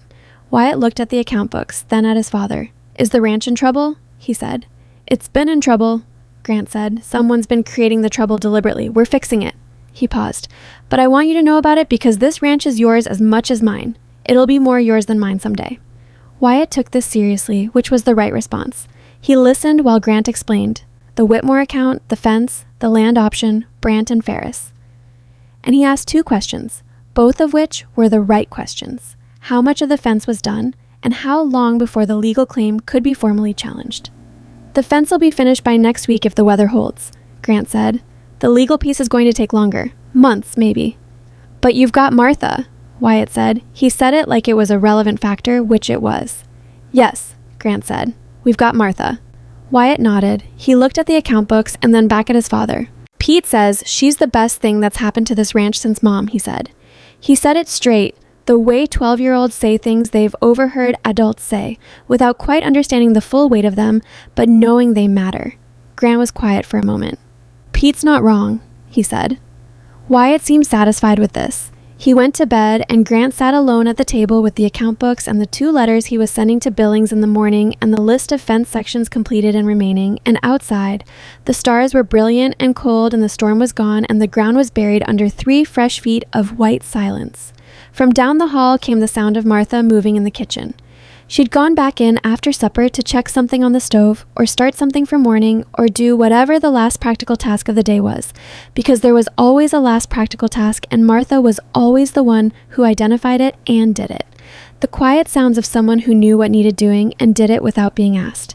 Grant sat and listened and thought about how long the house had been without that.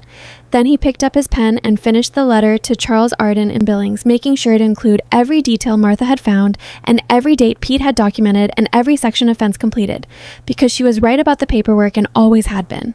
And the best thing he could do right now was make sure every piece of it was in order and sent to the right person before Silas Brandt had time to decide what to do next. Outside, the first real suggestion of a thaw was in the air.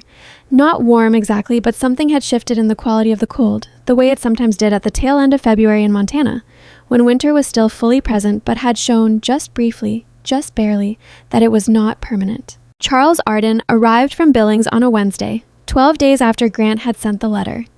He was a compact man in his late 50s with a gray beard trimmed close and the deliberate manner of someone who had learned that people in legal trouble needed to feel heard before they could hear anything useful in return. He came on the afternoon stage, which arrived late because of road conditions, and Grant met him at the station in Frost Creek with a wagon and the awareness that being seen collecting a lawyer from Billings was going to generate talk before nightfall. He was right about that. 3 people saw them at the station, which meant 12 people knew about it by supper, which meant Silas Brandt knew about it by the following morning. Grant didn't mind. He had, in fact, been counting on it. Arden ate supper at the Calloway house that first evening, and Martha fed him the same way she fed everyone, without fuss, without performance, with the straightforward competence that by now everyone on the ranch had stopped noticing because it had become the baseline expectation rather than a pleasant surprise. Arden ate 2 bowls of the beef and potato stew and asked, with genuine curiosity, who had done the cooking. "Martha Hale," Grant said. "She manages the household." Arden glanced toward the kitchen where Martha was visible through the doorway, setting things to rights for the night. "The woman who found the Whitmore account," he said. "The same." Arden looked at his empty bowl and then toward the kitchen again. "You're fortunate she arrived when she did," he said. "I'm aware of that," Grant said, in a tone that ended that particular thread of conversation. They worked through the evening at the study desk, Arden with his papers and Grant with the documentation Martha had assembled, which Arden examined with increasing attention as the evening went on. Martha had organized it in a way that a lawyer could follow. Accounts first, then the dates of each discrepancy, then Pete's notes from Harker with the relevant land registry information, then Grant's own records of the fence inspections and the repair documentation Cord and Roy and Fletcher had compiled over the past 2 weeks.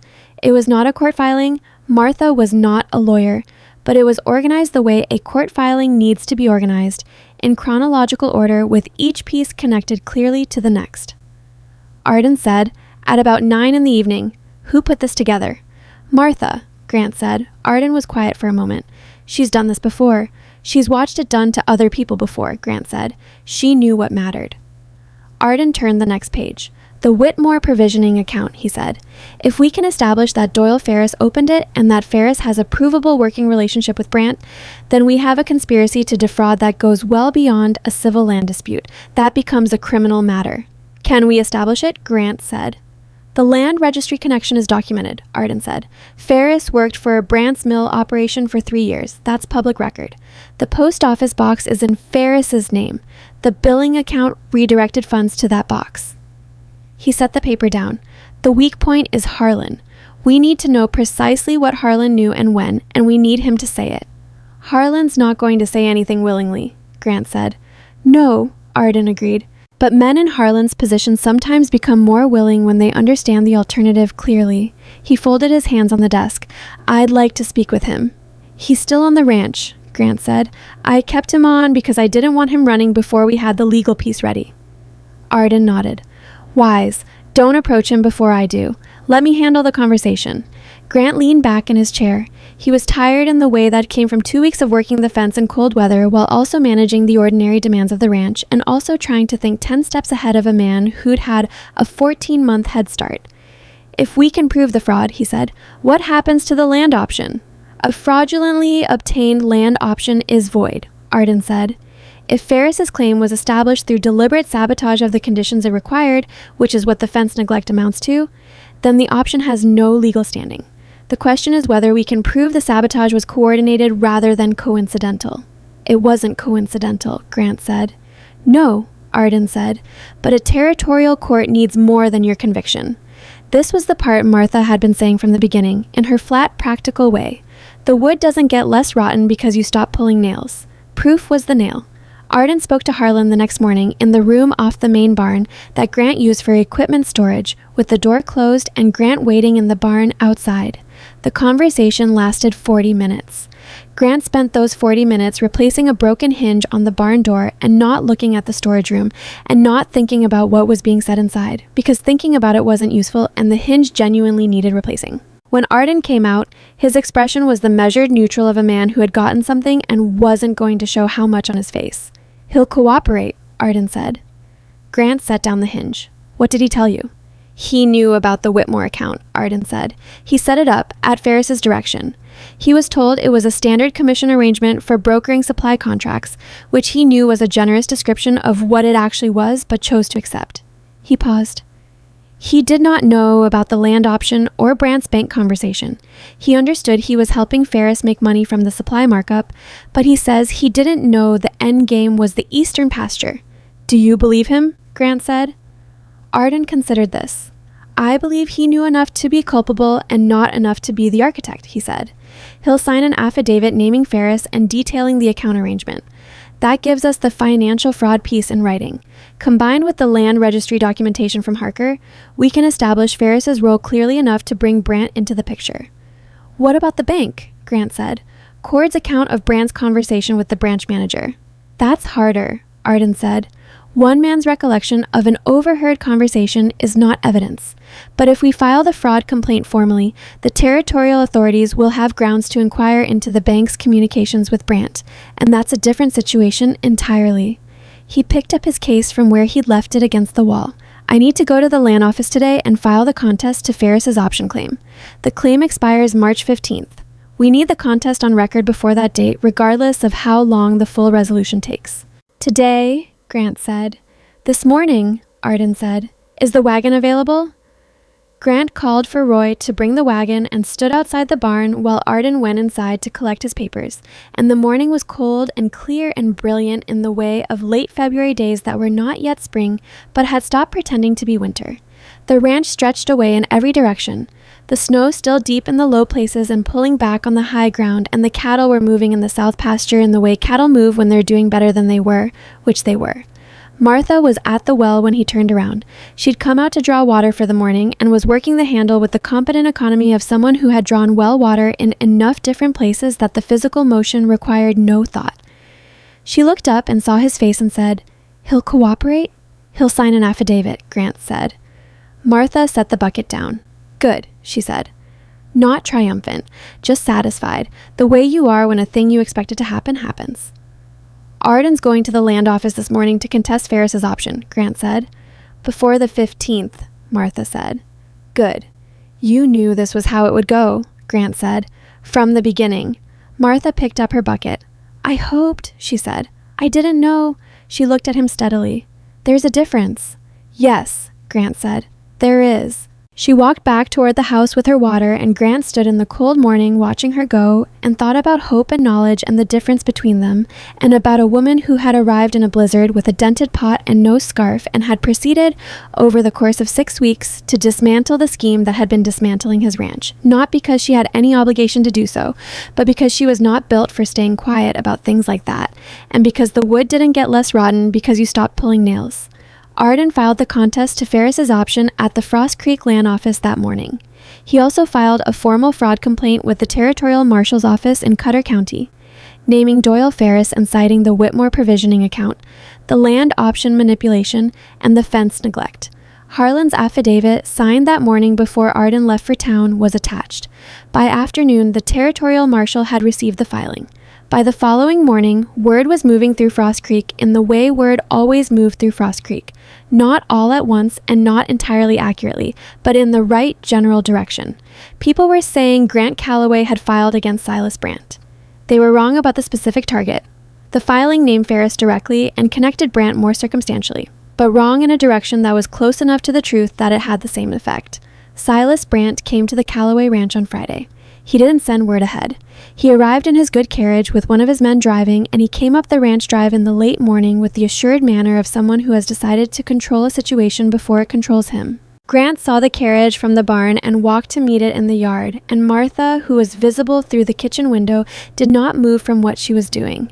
Brandt climbed down from the carriage. He was dressed well, as always, and his expression was the particular expression of a man who has prepared several versions of the conversation he's about to have and is deciding in real time which version this is going to be.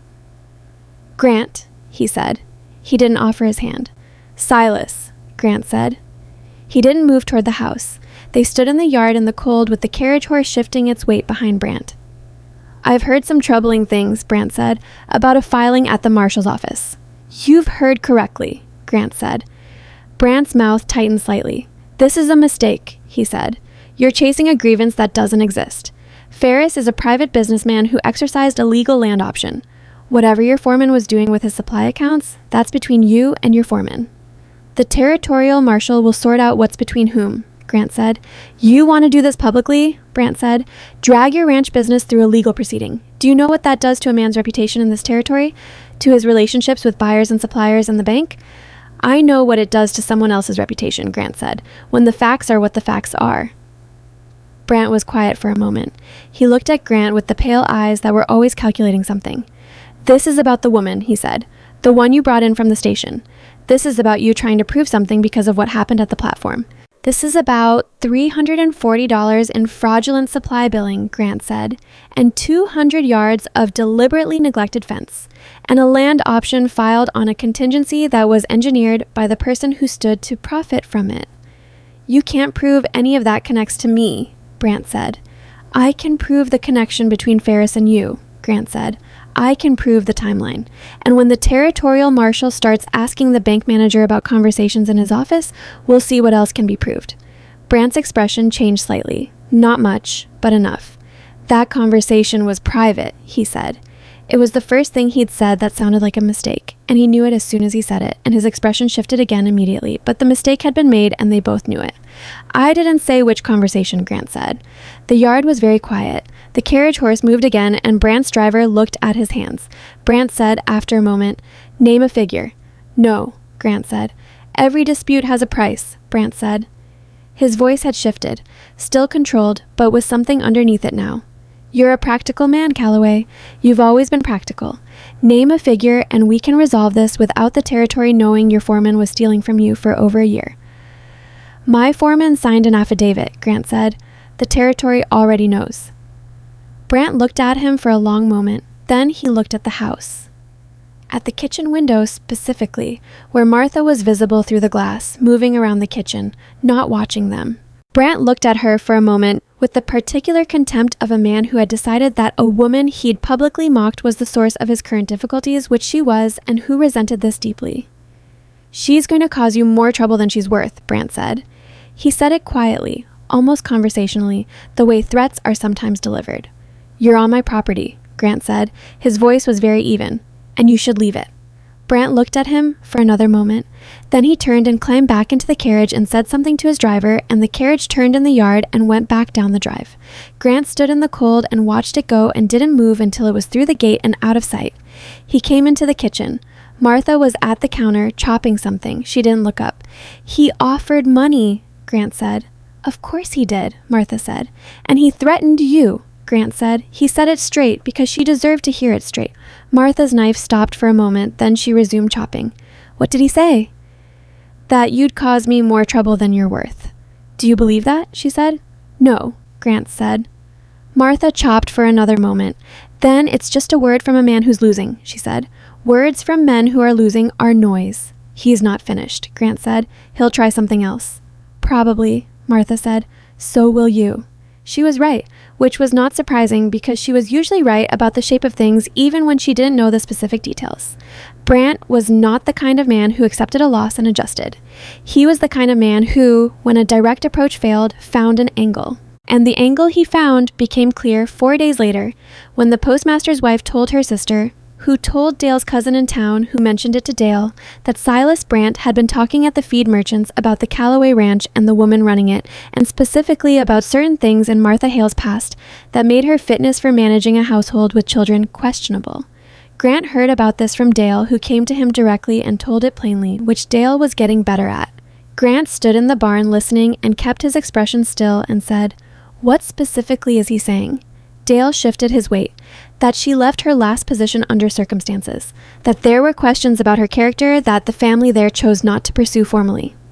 He paused, and that there was some suggestion that a woman of her background and appearance seeking positions in wealthy households was doing so for reasons that weren't entirely professional.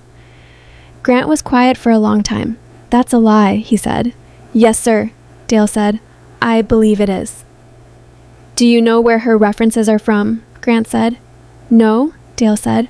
"Her references are from a ranch in Wyoming, the Caldwell operation outside Sheridan, and a hotel operation in North Dakota. Both provided written references that I have in my desk." Grant said it calmly. She left both positions in good standing. The Wyoming position she left because the operation sold and the new owners brought their own household staff. The North Dakota position she left because the hotel was closed after the owner died. Dale said nothing. "Spread that," Grant said. "Exactly as I said it." Dale nodded and went back to the bunkhouse, and Grant stood in the barn for a moment and thought about what Brant was doing and what it meant and how Martha was going to react when she heard it, which she would, because you couldn't contain that kind of rumor once it started moving through a place like Frost Creek. She heard it on Tuesday. She heard it from Lucy, which was not how Grant would have chosen it to happen. But Lucy had heard it from a girl at school whose mother had heard it at the dry goods store, and Lucy came home with it burning in her chest and her small face tight with a fury that was far too large for a 9-year-old to be carrying. And she found Martha in the kitchen and said, without preamble, "Someone is saying terrible things about you in town." Martha looked at her. She set down what she was holding and looked at Lucy fully. "What things?" she said. Lucy told her, stumbling over the words slightly because she'd been rehearsing them on the walk home and they still came out sharp and ugly. When she was done, she was trembling slightly, not from cold, and her eyes were bright in the way that meant she was holding something back hard. Martha was quiet for a moment. Then she said, "Come here." Lucy came to her, and Martha put one large, solid arm around her shoulders, which was not a dramatic gesture. It was the gesture of someone who understood that a child needed steadying and steadied her. "It's not true," Lucy said fiercely. "No," Martha said, "it's not." "Why would someone say it?" "Because they've run out of better moves," Martha said, "and because they think attacking what people think of me will hurt your father." Lucy looked up at her. "Will it?" Martha looked at the kitchen window, at the yard where the snow was melting in patches now, the brown of the ground showing through in irregular dark shapes.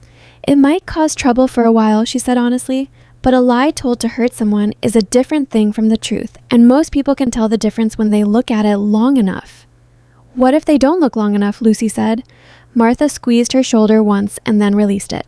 "Then we make sure they have enough to look at," she said. "Go do your schoolwork." Lucy went upstairs, still tight in the face but steadier. Martha stood at the kitchen window for a long moment, then went back to what she'd been doing. She told Grant about it that evening, after supper, after the children were upstairs. She told it plainly, the way she told everything, without excess and without performing a calm she didn't entirely feel. He could hear, underneath the plain telling, the things she didn't say, that it was not the first time someone had used her size and her history and her lack of a family name as material to build a story with, that she'd learned to absorb it, that absorbing it was not the same as not feeling it. "I can go to the newspaper," Grant said. "Set the record straight publicly." "Not yet," Martha said. "Wait for Arden." "This is separate from the legal case," Grant said. "No," Martha said. "It's not. Brant's trying to make you choose between defending me publicly and keeping your attention on the legal filing. If you make a public thing of the rumors now, you're playing his move instead of yours." She looked at him. "Wait for Arden to have something solid. Then the truth has a frame around it." Grant looked at her. "You're telling me not to defend you?" I'm telling you to defend both of us better, Martha said. There's a difference. He sat with that. He didn't like it. He had a specific and practical dislike of sitting still when something was happening that needed correcting. But he recognized the logic in it, and the logic was sound. He said something else, Grant said, when he was here, about you causing trouble. You told me, Martha said. I've been thinking about it, Grant said, about what he meant. He didn't say it like a prediction. He said it like a warning, like he was planning to make it true. Martha was quiet. He's going to come at you directly, Grant said. Not just rumors, something direct. What kind of direct? Martha said. I don't know yet, Grant said, but I want you to stay close to the ranch for now. Don't go into town alone. Martha looked at him. I'm not afraid of Silas Brant, she said. I know, Grant said, but I'd rather be wrong about this than right and unprepared. She looked at him for a moment longer. All right, she said. For now. What Brant did next was not what Grant expected, because Brant was, despite everything, capable of a kind of creativity when he was cornered. He went not to the newspaper and not to the bank and not to any of the angles Grant was watching. He went to the school board, specifically to the school board trustee, a man named Gerald Pratt, who owed Brant 2 years of favorable grain mill rates and knew it, and he suggested to Gerald Pratt that the Calloway children's situation, a widowed father, a housekeeper of uncertain background managing the household, children who had allegedly been in the house when a former ranch foreman was engaged in financial irregularities, warranted a welfare inquiry. Not a formal one. Just a conversation. Just a trustee making a responsible inquiry into the well-being of 2 children in an unusual domestic situation. Gerald Pratt appeared at the Calloway Ranch on a Thursday morning, hat in hand, looking like a man who wished he were somewhere else, which he was. He arrived while Grant was in the east pasture and Martha was in the kitchen with Lucy, who had half a day off school because the teacher was ill. Martha answered the door. Pratt told her who he was and what he'd come about in the careful language of a man delivering a message he'd been told to deliver and doesn't entirely believe in. He said he was making a routine inquiry on behalf of the school board regarding the children's welfare and domestic situation. He said it was not an accusation of any kind. He said he'd appreciate a few minutes of her time. Martha looked at him for a moment. Then she opened the door wider and said, "Come in." She sat him at the kitchen table. She gave him coffee. She sat across from him with her hands folded on the table and said, "Ask your questions." Pratt asked them, awkwardly, clearly uncomfortable, and Martha answered each one directly and without elaboration. What her qualifications were, where she'd worked before, how long she'd been at the ranch, what the children's daily routine looked like, what their meals were, what their school attendance had been since her arrival. She answered everything without defensiveness, because defensiveness would have told him something she didn't want to tell him. When he was done with his questions, Martha said, "Who sent you here?" Pratt looked at his coffee cup. "This is a routine."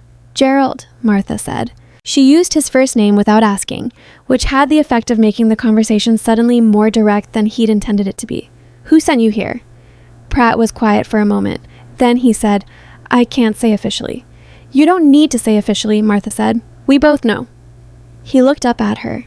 His expression was the expression of a man who was not a bad person but had done a thing a bad person wanted him to do, and was in the process of understanding the gap between those two situations.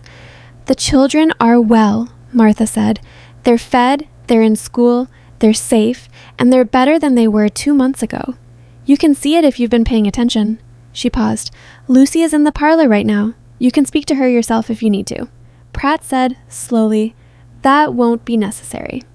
"Then I hope you have what you need," Martha said. He left 20 minutes later with the untouched coffee and the manner of a man who had gone somewhere to do a thing and found he couldn't do it and wasn't entirely sorry about that. Martha closed the door behind him and stood in the entry hall for a moment with her hand on the doorframe. Lucy appeared at the parlor doorway. "Who was that?"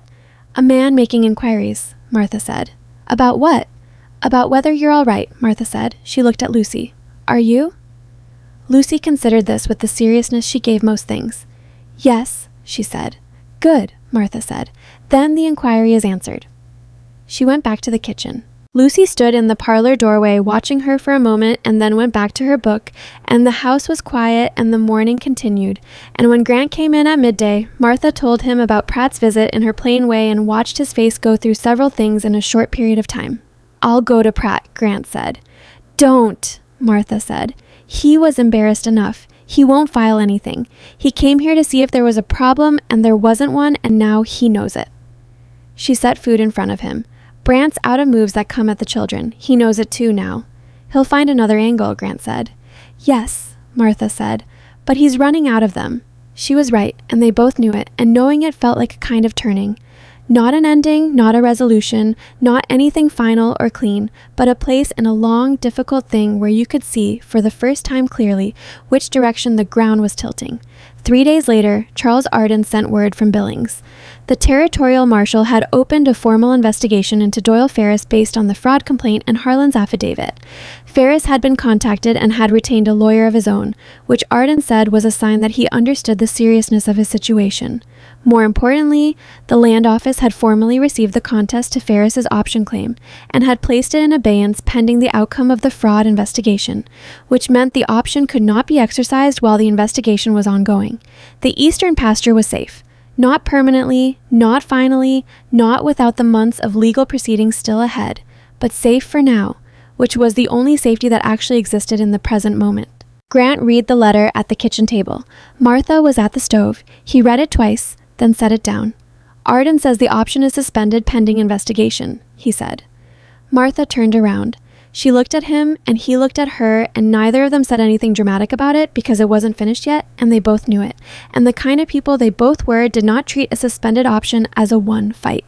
But something in both their faces acknowledged what it was, which was better than what it had been 2 weeks ago, which was considerably better than what it had been the morning after the blizzard, when Grant Calloway had ridden home from Denton's with the proof of how badly he'd been failing to see his own life clearly.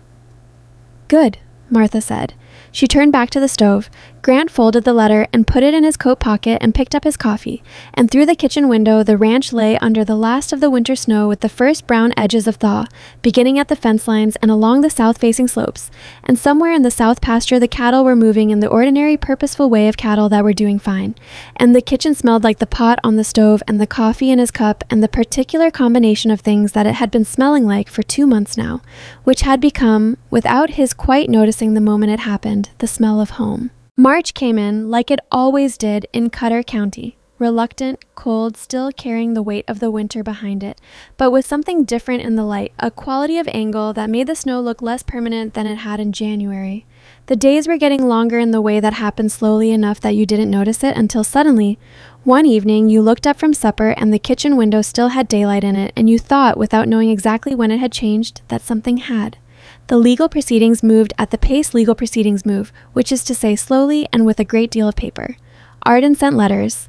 The territorial marshal's office sent letters back. Doyle Ferris's lawyer in Harker sent letters to everyone. The land office responded to the contest filing with a formal acknowledgement that took 11 days to arrive and said essentially that they had received the contest and were processing it, which meant very little concretely but felt like something regardless. Grant managed the waiting the way he managed most things he couldn't control, by focusing on what he could. The east fence was finished by the first week of March, all documented sections logged and signed by Cord and Roy and by Grant himself, with dates and conditions noted in the careful ledger Martha had set up for the purpose. The feed orders had been switched from Harmon's Mill to a supplier in Billings who Arden had confirmed had no connection to Ferris or Brant. The household accounts were being reviewed monthly, with Martha doing the review and Grant signing off, and the Denton's account had been moved from the Whitmore billing arrangement back to the direct Calloway Ranch Trade account, saving immediately the margin that had been going to Ferris's post office box for 14 months. The ranch was not whole. There were still the legal costs and the $340 that had been drained from the household accounts, and the cattle lost in the first blizzard, and the financial strain that the Bitter Creek dispute had been causing before any of this surfaced. But there was a difference between a wound that is being actively made worse and a wound that has been stopped and is beginning slowly and painfully to close. Grant understood the difference, and so did the men who worked for him, and the bunkhouse had a different sound to it in March than it had in December. Harlan was gone. He'd left the ranch the morning after signing Arden's affidavit, collected his wages and his gear, and ridden off without conversation, which was the most dignified exit available to him, given the circumstances, and which Grant did not prevent. There was no satisfaction in it, which surprised Grant slightly. He'd expected to feel something clean about Harlan leaving, some resolution, and instead he felt only the flat tiredness of a betrayal that had been running for over a year and had finally stopped. He hired a new foreman in mid-March, a man named Samuel Cross, who came from a ranch operation outside Helena, with references that Grant and Martha both reviewed, and who arrived on a cold Tuesday and was met at the station this time by Grant alone, without a crowd. Pete took on the role of introducing Cross to the operation, with the particular authority of someone who has been on a piece of land long enough to know where all the bodies are buried, metaphorically speaking, and Cross had the good sense to listen more than he talked during his first 2 weeks, which Pete said later was the most promising sign he'd seen in a new hire in years. Through all of it, Martha kept working. She kept the kitchen, managed the supplies, maintained the household accounts, helped Cord with Rex's leg through the last of its healing, and continued to be in the kitchen at 5:30 in the morning when the fire needed building. She kept Sunday afternoons for herself, which was what she'd negotiated, and she spent those afternoons in whatever way she chose without explanation. Sometimes walking the ranch property, sometimes reading in her room, sometimes sitting at the kitchen table with the letter-writing materials she kept in her trunk and writing to her sister in Iowa in the careful, deliberate hand of someone for whom letters were not casual things. Grant noticed the Sunday afternoon letters because he noticed most of what Martha did, which was something he'd stopped pretending wasn't the case. He noticed when she was tired, which she rarely showed, but which revealed itself in the set of her shoulders at the end of a long day. He noticed when she was troubled by something, because she became slightly more efficient when troubled, moved faster, spoke a little less, as if the extra energy of whatever was bothering her found its outlet in the work. He noticed when something amused her, which was rarer and therefore more visible. A particular compressed expression that wasn't quite a smile, but was in the same building. He noticed all of this, and he did nothing about it for weeks because the timing was wrong, and he was not a man who moved before the ground was ready, and also because he wasn't entirely sure what moving would look like, or whether it was something she'd want, or whether the feelings he was in the process of identifying were the kind that deserved to be said out loud, or the kind better left as interior furniture. What changed his mind was a thing that happened on a Saturday in the middle of March, which was not dramatic in the way that the previous months had been dramatic, and which was precisely why it was the thing that finally got through to him. He came into the kitchen at midday and found Lucy there, sitting on the stool at the far end of the counter where she'd been sitting since November, watching Martha make bread. Not doing anything in particular, just sitting there, talking. They were talking about Lucy's teacher, who was teaching the older students long division, and whose method Lucy found unnecessarily complicated when there was a simpler way to do it that she'd worked out herself, and Martha was asking her with genuine interest what the simpler way was, and Lucy was explaining it with her hands, drawing numbers in the air in front of her face the way she did when she was working something out. And Martha was watching with the particular attention she gave things she actually found interesting, which was different from polite attention, and Lucy could tell the difference and responded to it. Grant stood in the kitchen doorway, and neither of them noticed him right away, and he watched his daughter, who had spent 2 years moving through this house like a small, careful ghost, taking up as little space as possible, asking for as little as possible, learning to want less, so that not getting things would hurt less. He watched her sitting on that stool with her hands in the air explaining long division to a woman who was listening like the explanation mattered, and something in his chest did something that he'd thought after Eleanor died might be a capacity he no longer had. He went back out before either of them saw him and stood on the porch in the cold March air and breathed for a minute. He was a practical man. He had always been practical. He knew the difference between a feeling and a plan, and he also knew, because he'd been married to a woman who taught him this without meaning to, that sometimes a feeling was the plan, and waiting for the ground to be perfectly ready was just fear wearing the costume of patience. He talked to Arden first, not about Martha, about the legal situation, the specific question of whether the ranch's financial and legal position was stable enough that he could make significant personal decisions without those decisions being complicated by ongoing proceedings. Arden said, with the careful language of a lawyer, that the fraud investigation was proceeding in the right direction, that Ferris had made communications through his lawyer that suggested he was considering a settlement, and that the bank had been formally contacted by the Territorial Marshal's Office regarding Brandt's conversations with the branch manager, which had produced a rapid and pronounced cooling in the bank's interest in making things difficult for the Callaway Ranch. "Is it settled?" Grant asked. "It's settling," Arden said, which in legal terms means it isn't finished, but it isn't going to get worse. That was enough. Grant had learned over the past 3 months that waiting for things to be finished was not the same as waiting for things to be safe, and that nothing in a working life was ever completely finished, and that using the incompleteness of things as a reason to delay was a habit that could last a lifetime if you let it. He asked Martha on a Saturday evening, after supper, after the children were upstairs, in the kitchen where most of the important conversations of the last 3 months had happened, because that was apparently where they happened in this house now, at the kitchen table with the fire settled in the stove and the last of the day's light fading from the window. He didn't approach it gracefully. He'd thought at various points during the day about how to say what he wanted to say, and none of the versions he'd constructed felt like anything he'd actually say, so he gave up on construction and said it the way he said things when he wasn't trying to say them right, which was plainly. "I want to ask you something," he said, "and I want you to answer it honestly, not carefully." Martha looked up from the cup she was holding. "All right," she said. "Are you content here?" he said. Not, "Are you comfortable?" Not, "Is the work manageable?" "Are you content?" Martha was quiet for a moment. She looked at the window, at the dark outside and the faint reflection of the kitchen in the glass. "Why are you asking?" she said. "Because I want to know," Grant said, "and because the answer matters for what I want to say next." She looked back at him. He could not always read her expression precisely.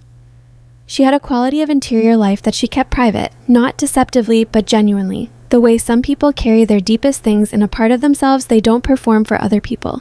But he could read enough to know that she was deciding something. "Yes," she said, "I'm content." "You weren't," he said, "when you arrived." "No," she said, "but things change." "What changed?" he said. She looked at him directly. "You know what changed," she said. "I want to hear you say it," he said. Not because he needed to control the conversation, but because he was tired of inferring things that could be said. Martha set down her cup. She looked at the table for a moment, then back at him. "The children," she said.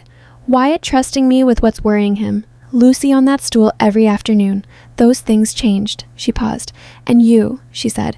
"The way you started telling me things honestly instead of managing what I knew. That changed." "I should have done it from the beginning," he said. "Yes," she said. "You should have." "Martha," he said. She waited. "I would like you to stay," he said.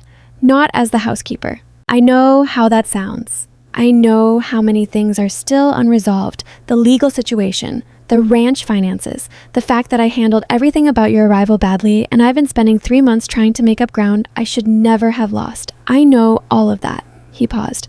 "But I want to say it clearly so you know what I mean. I want you to stay because this house is more itself with you in it than it has been in 3 years. Because my children are better, because I am better, and because..." He stopped. He picked up his coffee cup and set it down again without drinking from it. "Because I'd like the chance to be someone you chose to be with, not someone you're employed by." The kitchen was very quiet. The fire in the stove made its small sounds, and the window was dark, and outside the Montana night was cold and clear and enormous. Martha looked at him for a long time. Not calculating, just looking the way she looked at things she wanted to understand fully before she responded to them. "You should know," she said, "that I've been in 2 other houses where men said something like this and meant something smaller by it." "I know," Grant said, "and I know I have no way to prove I mean what I say except by meaning it over time." He looked at her steadily. "I'm asking for the chance to do that." Martha was quiet again. Then she said, "What would this look like?" "I don't know exactly," Grant said, which was true. "I know you have terms you need. I know you'd want to keep your Sunday afternoons. I know you'd want to be treated as someone who belongs here, not someone who's been taken in." He paused. "I know I'd want to get it right. I won't always get it right." "No," Martha said. "You won't. Neither will you," he said. The corner of her mouth moved. Not a smile exactly, but related to one. "No," she agreed. "Neither will I." They sat at the kitchen table for a long moment in the quiet house. "All right," Martha said. Grant looked at her. "All right?" "I said I accept it," she said, and there was the faintest dry note in her voice that was as close as Martha Hale came to teasing. "That doesn't mean we figured everything out. It means we're going to figure it out." "That's all I'm asking," Grant said. "I know," she said. "That's why the answer is yes." She picked up her cup and finished her coffee and got up and rinsed the cup at the sink and said goodnight the same way she always said goodnight, practically and without ceremony, and went down the hall to her room, and Grant sat at the kitchen table alone and listened to the sounds of the house and felt something he hadn't felt in 3 years, which was a specific kind of forward-looking that had nothing to do with managing problems and everything to do with what might be possible. What happened with Silas Brandt happened in April, and it happened in public, which was the only way it could have happened, and probably the way that served everyone best in the end, though it didn't feel that way while it was happening. The territorial marshal's investigation had moved faster than Arden expected, partly because Doyle Ferris, faced with the affidavit and the land registry documentation and the paper trail from the Whitmore account, had decided that cooperating with the marshal's office was preferable to the alternative. Ferris named Brandt. He named him specifically and with detail. The conversations they'd had, the arrangement they'd made, the understanding about what Ferris would do with the land option if he successfully acquired the eastern pasture. He also named the bank branch manager, a man named Aldous Webb, as a participant in the arrangement, which was a piece of information that moved quickly from the marshal's office to the bank's regional oversight committee in Billings. Aldous Webb, faced with the regional committee's inquiry, resigned his position before the formal investigation concluded. He left Frost Creek on a Thursday with 3 trunks and his wife and did not return, which told the town everything it needed to know without anyone having to say it. Brandt's situation was more complicated because Brandt had lawyers, good ones, territorial lawyers with experience navigating these proceedings.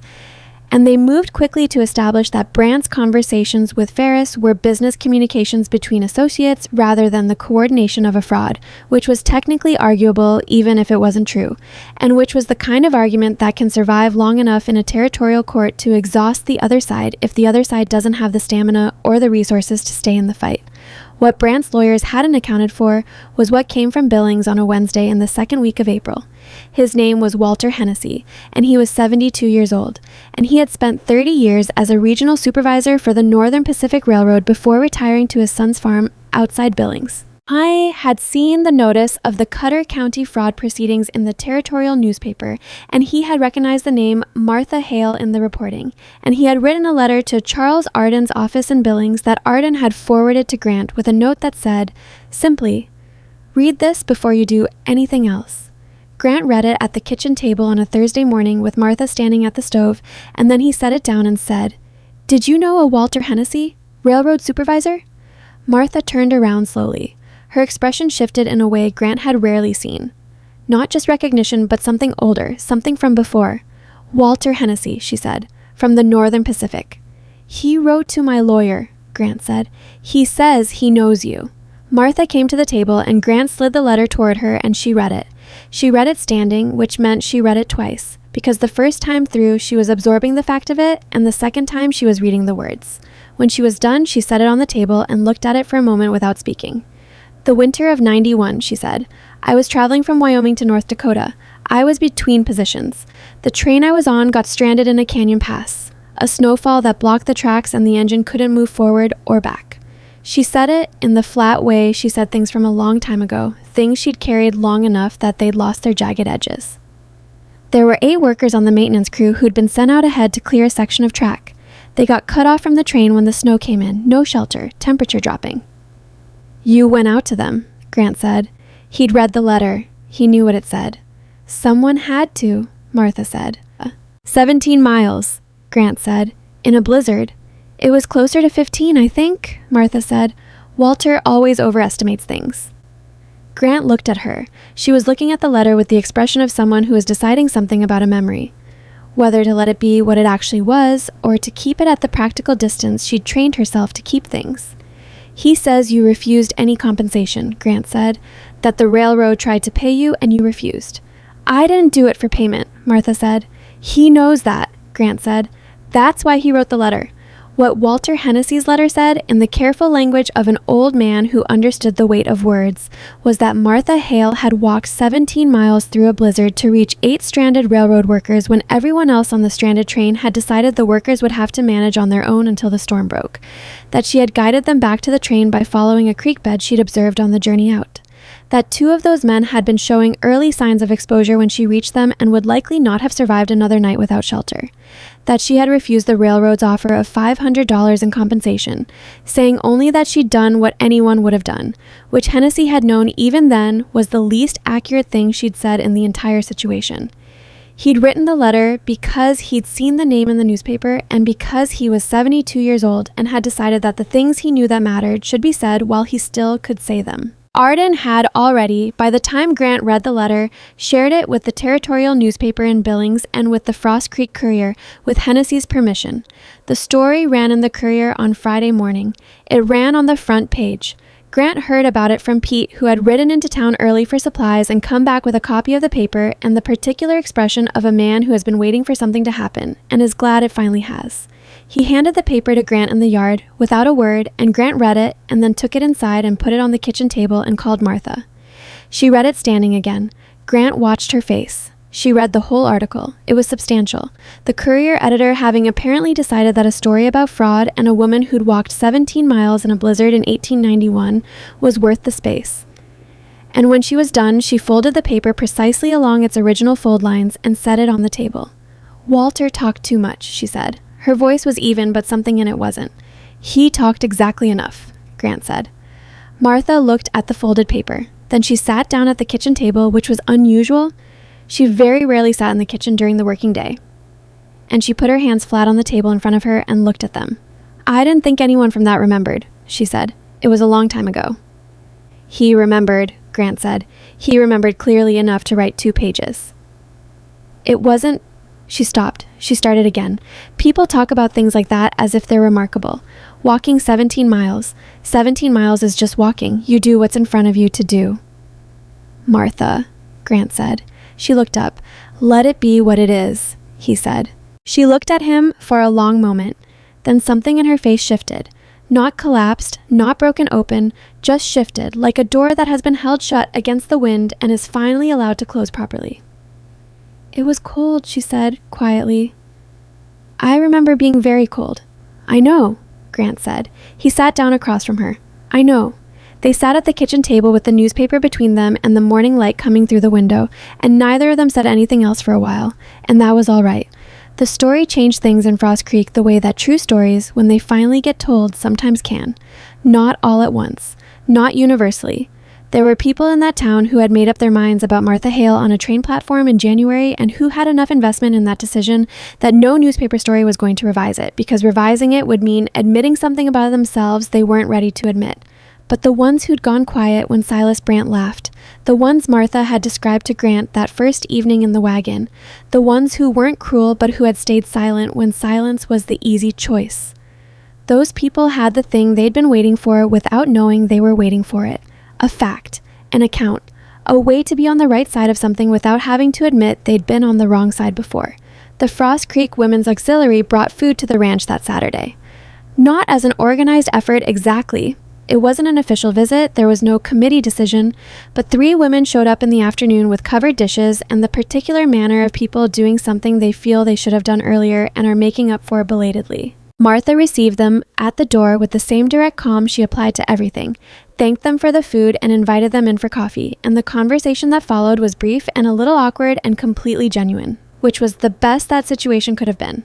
One of the women, a widow named Clara Marsh who had been in Frost Creek for 20 years and whose opinion people respected in the way they respected opinions from people who had earned their views through longevity rather than volume, said to Martha directly, while the others were occupied with their coffee. "What Silas did at the station in January was wrong. We all knew it, and nobody said it." "No," Martha said. "They didn't." "I'm saying it now," Clara said. "I hear you," Martha said, and she meant it, which Clara could tell. Silas Brant resigned from the Frost Creek Merchants Association in the second week of April. He did not resign formally from anything else because he didn't hold formal positions in anything else. But the effect of the territorial fraud proceedings, the bank manager's departure, the Ferris cooperation, and the Walter Hennessy story in the Courier was a kind of social and commercial contraction around him that didn't require any formal action. Business relationships became less available.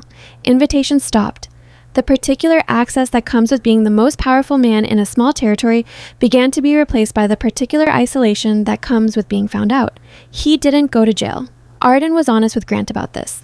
The evidence against Brant was strong enough to establish what he'd done, but assembled through enough intermediaries that a territorial prosecution would have been long, uncertain, and expensive. The settlement that Ferris negotiated included a financial restitution arrangement that recovered most of the money drained through the Whitmore account, and a formal voiding of the land option, and Brant's name was in the territorial record attached to an investigation into fraud, which was not the same as a conviction, but was not nothing. In a place like Frost Creek, in a territory like Montana in that era, your name attached to that record was its own kind of consequence. Grant accepted the settlement terms after discussing them with Arden for 2 hours and with Martha for 20 minutes, because Arden explained the legal dimension and Martha explained the practical one, which was that a prolonged prosecution would cost more than the recovery and would consume the next year of their lives, and they had better uses for the next year. Doyle Ferris paid back the Whitmore account funds in installments, beginning in May. The land option was formally declared void by the Territorial Land Office on April 28th, with documentation that Grant added to the household records in the careful organizational system Martha had established 4 months earlier. The eastern pasture remained part of the Callaway Ranch, as it had always been, as it should have been all along. The day the land office documentation arrived, the final, formal, stamped, and signed declaration that the option claim was void and the contest was resolved, Grant brought it to Martha in the kitchen, where she was doing the ordinary things of a Tuesday afternoon, and he set it on the table beside her without comment. She read it, set it down, looked at it for a moment. "Good," she said.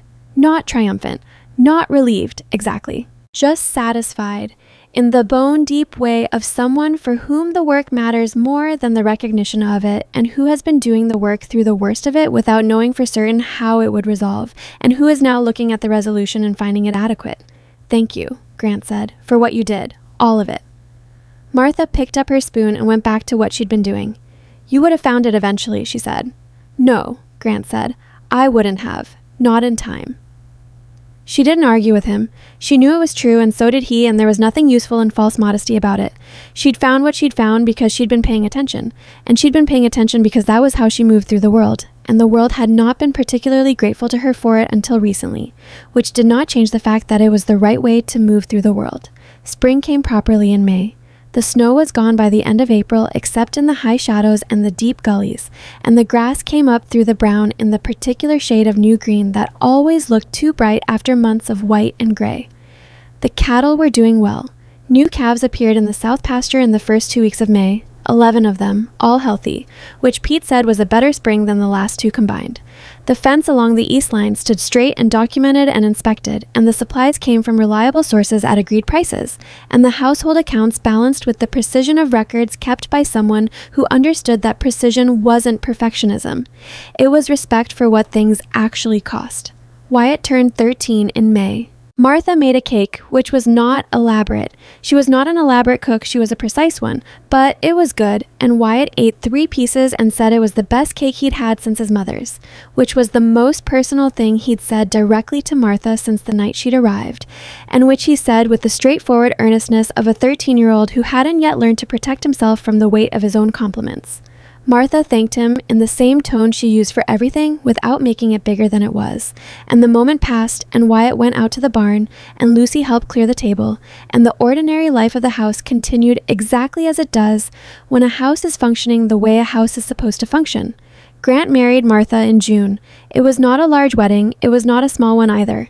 Clara Marsh came, and Pete and Cord and most of the ranch hands, and Samuel Cross, the new foreman, and his wife, and 2 neighboring ranchers who had known Grant for years, and whose wives had been cautiously friendly to Martha since the Clara Marsh visit in April. Arden came from Billings, which surprised Grant and touched him more than he showed. The ceremony was held in the yard on a morning when the sky was the deep, uncomplicated blue of early Montana summer, with the mountains visible in the distance and the pastures green below them and the cattle moving in the south field in the peaceful, purposeful way they moved when everything was as it should be. Lucy wore her best dress and stood next to Martha during the ceremony with the concentrated solemnity of a child taking something seriously that she has decided deserves to be taken seriously. Wyatt stood next to his father and kept his expression carefully composed in the way 13-year-old boys keep their expressions when they don't want to be seen being moved by something that is moving them. Martha wore a dress she'd had made in town. Not elaborate, not what most people would have chosen for the occasion, but well-made and fitting her the way clothes fit people who buy them to actually wear them rather than to perform an idea of themselves. She carried no flowers. She'd said, when asked, that she didn't see the point of flowers that were going to be dead by afternoon, which was the kind of thing she said that Grant had come to understand as not a rejection of sentiment, but a specific form of it, the preference for things that lasted over things that looked good briefly. When it was done, Pete shook Grant's hand and then turned to Martha and said, without prelude, "I'm sorry for what I said in the bunkhouse when you arrived, about you being gone before the second storm." "You were making an honest assessment with limited information," Martha said. "Still," Pete said. "Still," Martha agreed. "I accept it." Pete nodded. That was enough for both of them. Cord came to her separately, which he'd been working up to for months, and said what he'd been meaning to say since that day in the bunkhouse when Pete had told him to say it plainly. He said he'd laughed on the platform in January because Brant had started laughing and he hadn't had the backbone not to, and that he was sorry for it, and that he hoped she knew it wasn't what he believed. Martha looked at him for a moment. "What do you believe?" she said. Cord wasn't expecting the question. He thought about it. "That a person is what they do," he said finally, "not what they look like." "Then you always knew better," Martha said. "You just didn't act on it." "Yes," Cord said. "That's the part to work on," Martha said. Not harshly, honestly, in the way she said everything. Cord nodded. "Yes, ma'am," he said, and that was that. The afternoon after the ceremony, when the guests had gone and the children were occupied and the ranch was settling back into its ordinary sounds, Grant found Martha at the pasture fence on the south side of the property, standing with her arms resting on the top rail and looking out across the field. He came to stand beside her, and she didn't move to accommodate him or away from him, just continued to look out at the pasture, and he stood beside her and looked out too. The calves were visible from here, 11 of them, scattered among the older cattle, small and particular in the way new things always are. The grass was long enough to move slightly in the afternoon wind. The mountains to the west had lost their snow in all but the highest places. "What are you thinking about?" Grant said. Martha was quiet for a moment. "My father," she said. "He used to say that a life is built the way a fence is built, post by post. You don't build a fence, you build one post and then the next and the next. By the time you can see the fence, it's already done." Grant thought about the east fence, about Cord and Roy and Fletcher working section by section in the cold, documenting each post, about the whole of it, the months, the work, the things discovered, and the things repaired, and the things that couldn't be repaired but had to be accounted for anyway. "He sounds like a practical man," Grant said. "He was," Martha said. "He was also kind. He knew the practical things, and the kind things weren't opposites." She looked out at the pasture. "I've spent a lot of years looking for both in the same place." Grant was quiet for a moment. "Have you found it?" he said. Martha looked at him, direct in the way she was always direct, without the performance of modesty or certainty that the moment might have invited. She looked at him the way she looked at things she wanted to understand fully. "Yes," she said. "I think I have." They stood at the fence in the June afternoon with the mountains to the west and the cattle in the field below them and the sounds of the ranch working itself through another ordinary day behind them. And it was not a perfect moment because there were no perfect moments, only real ones. And this one was real in a way that both of them understood without needing to say so. Post by post, day by day, the small accumulated weight of honest work and honest living, building something you can't see until you step back and find it already there. Grant reached over and put his hand on top of hers where it rested on the fence rail. She didn't move her hand away. They stood that way for a while, looking out at the field, while the afternoon light moved across the Montana grass in the slow way light moves when there's nothing urgent left to run from, and the summer was just beginning, and the year ahead held the ordinary difficulty and the ordinary grace of any life shared between people who have chosen each other with their eyes open. That was enough. That was, in fact, everything.